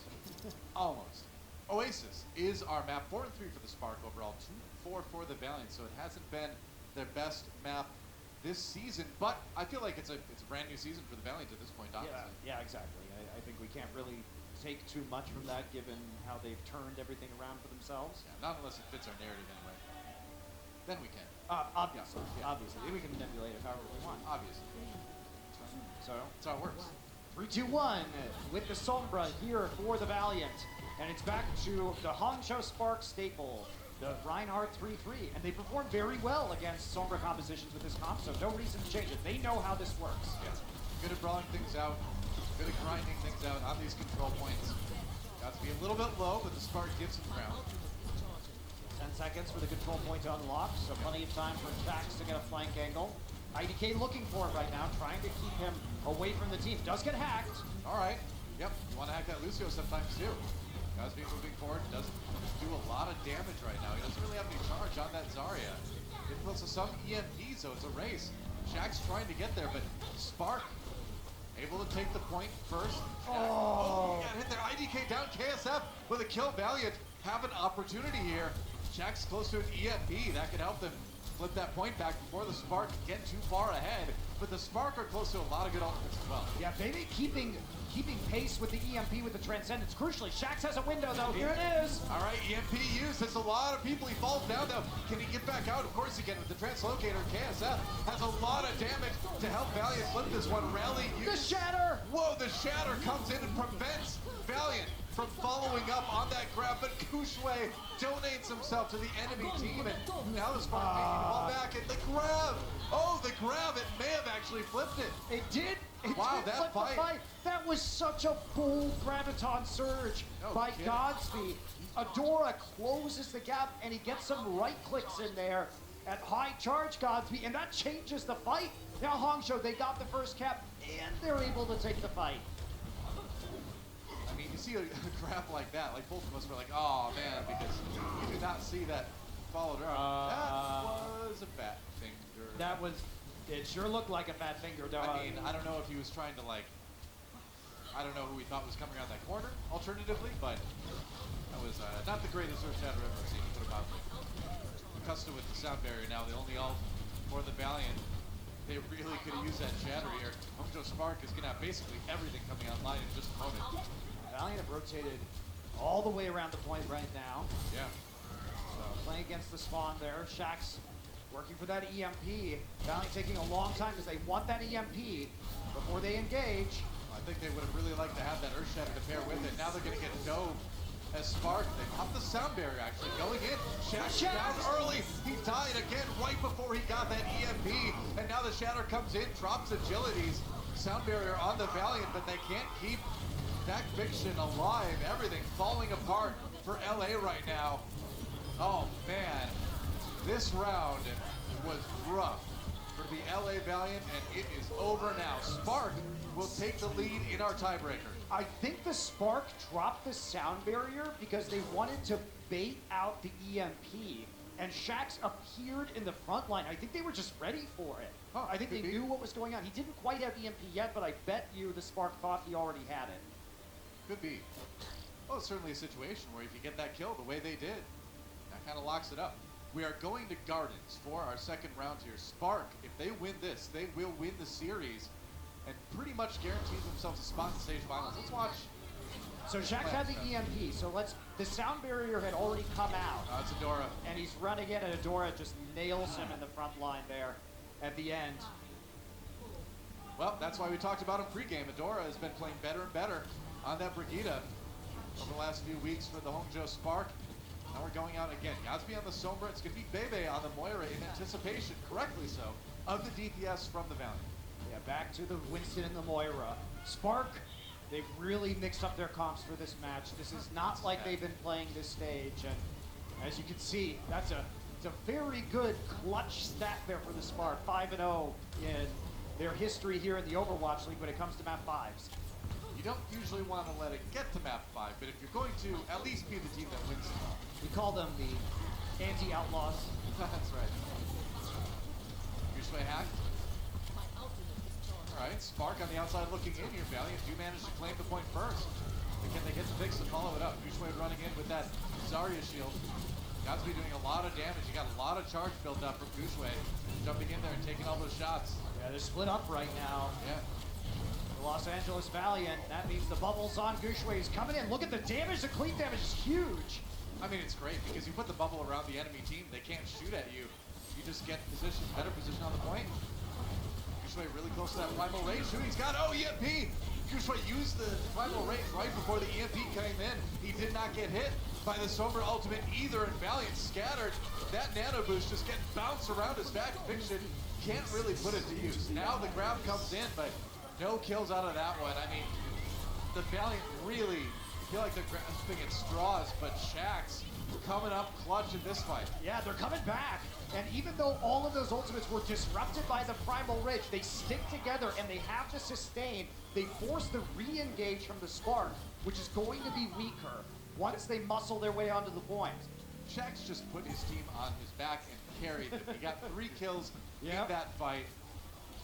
Really turn it around after that grab didn't work out. Yeah, smart from the Spark though. They prioritized having Gushue develop the Primal Rage quickly, and then they were able to nullify the EMP and the nano boost, but it wasn't enough. And now Shax here with yet another EMP. All right, backfix from the kill on the Bebe right away, and Valiant, now things are starting to roll a bit. Now they're starting to get that stability. Rhea takes a dive to rejoin his team. That's got the kind of value you want as well, right? Just use the EMP, come up on 5 other ults. Ultimate economy in great shape. Shax's gonna get a little more charge here. Hongzhou Spark, though, coming up on 6 ults themselves. So we'll see what Godspeed can do with this Graviton Surge. He can throw it in from quite a ways away. Shax lurking on the periphery. Tried to. Nice response by Bebe. Oh, Bebe, split-second response, stopping the hack and killing Shax. That was amazing. Gushue at the Primal Rage. They've got this up here as well. The Shatter comes in. No real result from that for Back Fiction. Now the grab as the sound barrier is used. There goes Custa, and Bebe just cuts apart the Hongzhou Spark. 3 kills, and he made the big play on Shax in that one. That was a hero move from Bebe. Yeah, Gushue also another Primal Rage. He's generating them so quickly because of how clumped up the Valiant are. Shax's death causes a lot of problems. Valiant, they do cede control of the point, and they did not get a lot of value because they had to use the EMP and then 4 of their other ultimates. Yeah. That might really dictate the course of this game, Doa. I mean, Agilities has a rally, but that's really about it, you know? It's Valiant right now. It's going to be matched by rally on the side of the Spark, and they have a trance. Since they know the EMP isn't there, you can use the trance aggressively. They know there's no EMP. They know there is no Graviton Surge. Save that for now and start with a rally, and that's all they need to take down Agilities, who also rallied, but Adora just all over him. And I gotta say, you know, at the end of the day, the Spark are certainly outplaying the Valiant on control. They are much tighter in this fight execution. And Gushue, another Primal too. How do you approach this? You've got nothing if you're the Los Angeles Valiant. You have nothing to use right now, and you can just get bullied off the point by knockbacks. 94%. As good as this Valiant team has looked, you can tell they're still working in some of these newer players. Fact Fiction, Shax, team seems a bit out of sync with each other. Now we're into OT, the match on the line. Spark just needs to win this final fight to take the series. Kushui does get hit by the bio grenade. He's okay though. Sleep on IDK, that's huge. Yeah, that's right. Can they turn it into a win though? There's a shatter coming in. But where are the kills? Valiant prevented from getting any by Bebe's Transcendence. And now Gushui with the Primal Rage, they've taken down Fact Fiction. A sleep dart onto Gushui. Can they flip the fight though? I don't think so. They're too low. They can't stick on the point. And that is a Spark taking it in the tiebreaker. Great win for the Spark, the Valiant. They had that opening. They forced the Transcendence. They forced the Primal Rage by chaining CC onto IDK, but they can't get the elimination. Yeah. Well, it was a close affair for the LA Valiant, and it's like we were saying at the end of that map. This team is looking really good. But at the end of the day, you've just started working Fact Fiction and Shax into your lineup, and you're going to have these kind of cohesion issues, these coordination issues pop up from time to time, and I feel like we kind of saw that rear its ugly head a little bit today.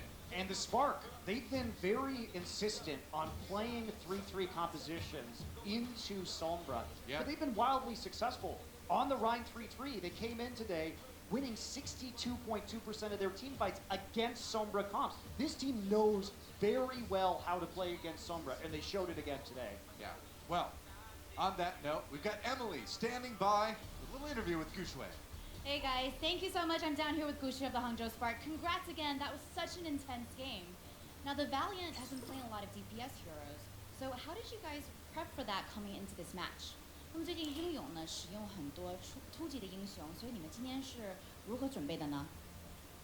我们今天用的这些阵容都是训练赛没怎么用的，因为今天这些玩温斯顿状态特别好嘛，所以我们就全程用温斯顿打下去了，而且好久没在赛场上打那么久温斯顿了，而且特别开心。Let me see if I remember this. So coming into this match, we use a comp that we haven't used in a while. I was able to play Winston, and I performed really well, and it was nice to play Winston for a change. Now, with your recent performance, analysts put Spark at the 4th best team in the league. So what do you guys have to do to improve to defeat any of the top 3 teams? 那么因为闪电现在的成绩越来越好，很多分析员呢把你们排到前4强。那么你们哪方面还需要进步呢，才能战胜前3名呢？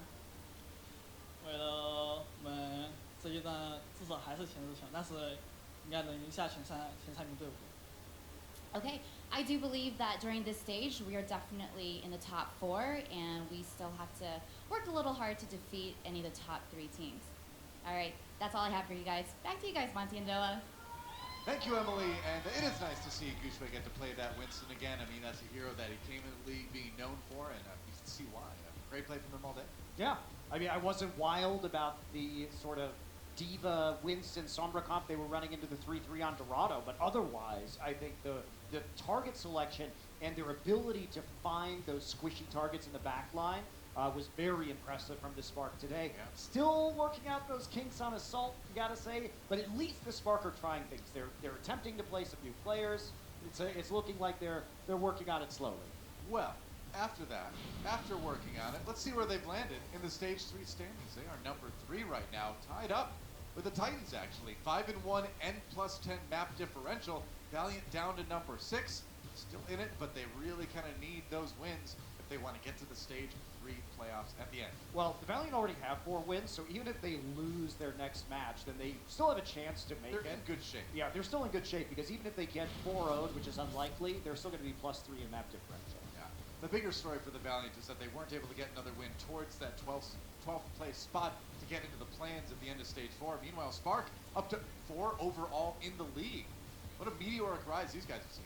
But realistically, if you look at the Hunters and the Defiant are trending downwards. I think Eternal and Uprising, Eternal's trending a bit upwards, but Uprising down. So Valiant, if they get another couple of wins, they're going to be in that top 12, right? Because you're looking at 8 wins as kind of the barrier right now. Their map differential is very good relative to their standing. So it's definitely possible, but Spark, they're just inching closer to locking in at that top 6 position overall this season. really good right now. Well, let's take a look at our Omen by HP player of the match. It's going to be Godsby. Played really well today. Playing the Zarya, playing the Sombra as well. This was a sick play right here, denying Shaxx any opportunities to throw in some hacking shenanigans of his own. I think it's really hard to select which players of the Spark are going to be players of the match right now because of how good the coordination is as a whole, and because they're relying on everybody attacking that one player, that one target, and their excellent understanding of the enemy ult economy. But that said, Godsby still had a very good day. Yeah, absolutely. I mean, you got to mention, I think, Bebe a little bit, definitely in contention for that player of the match too, especially on that last map, really clutching out. But Godsby, so good, so solid, so consistent all day long. Great start to the day. Goodbye to our Disney XD audience. For us, you stick around. Paris Eternal versus Seoul Dynasty coming up next on Twitch and the ESPN app. Hope to see you there. Much more Overwatch League coming up today. Don't go anywhere. We'll be right back.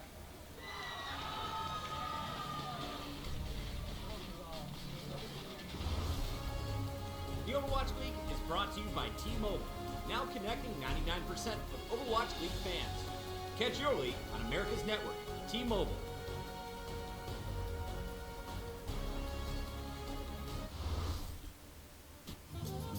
Lemony.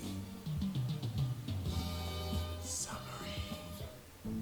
It's no ordinary day for our family at Denny's. It's Crepe Day, a family tradition we started about 22 minutes ago. And now we can continue that tradition at home with Denny's delivery. See you at Denny's or Denny's.com.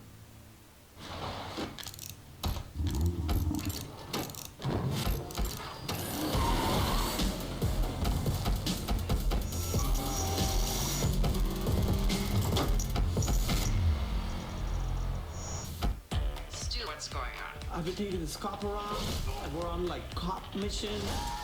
It's gonna be uber fun. Punch it! Take the shot, Stu! Stuber, rated R. One by one, we find each other. We find ourselves. We've all got something inside of us. Some just dare to awaken it. Just do it, just everybody.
Into the iris.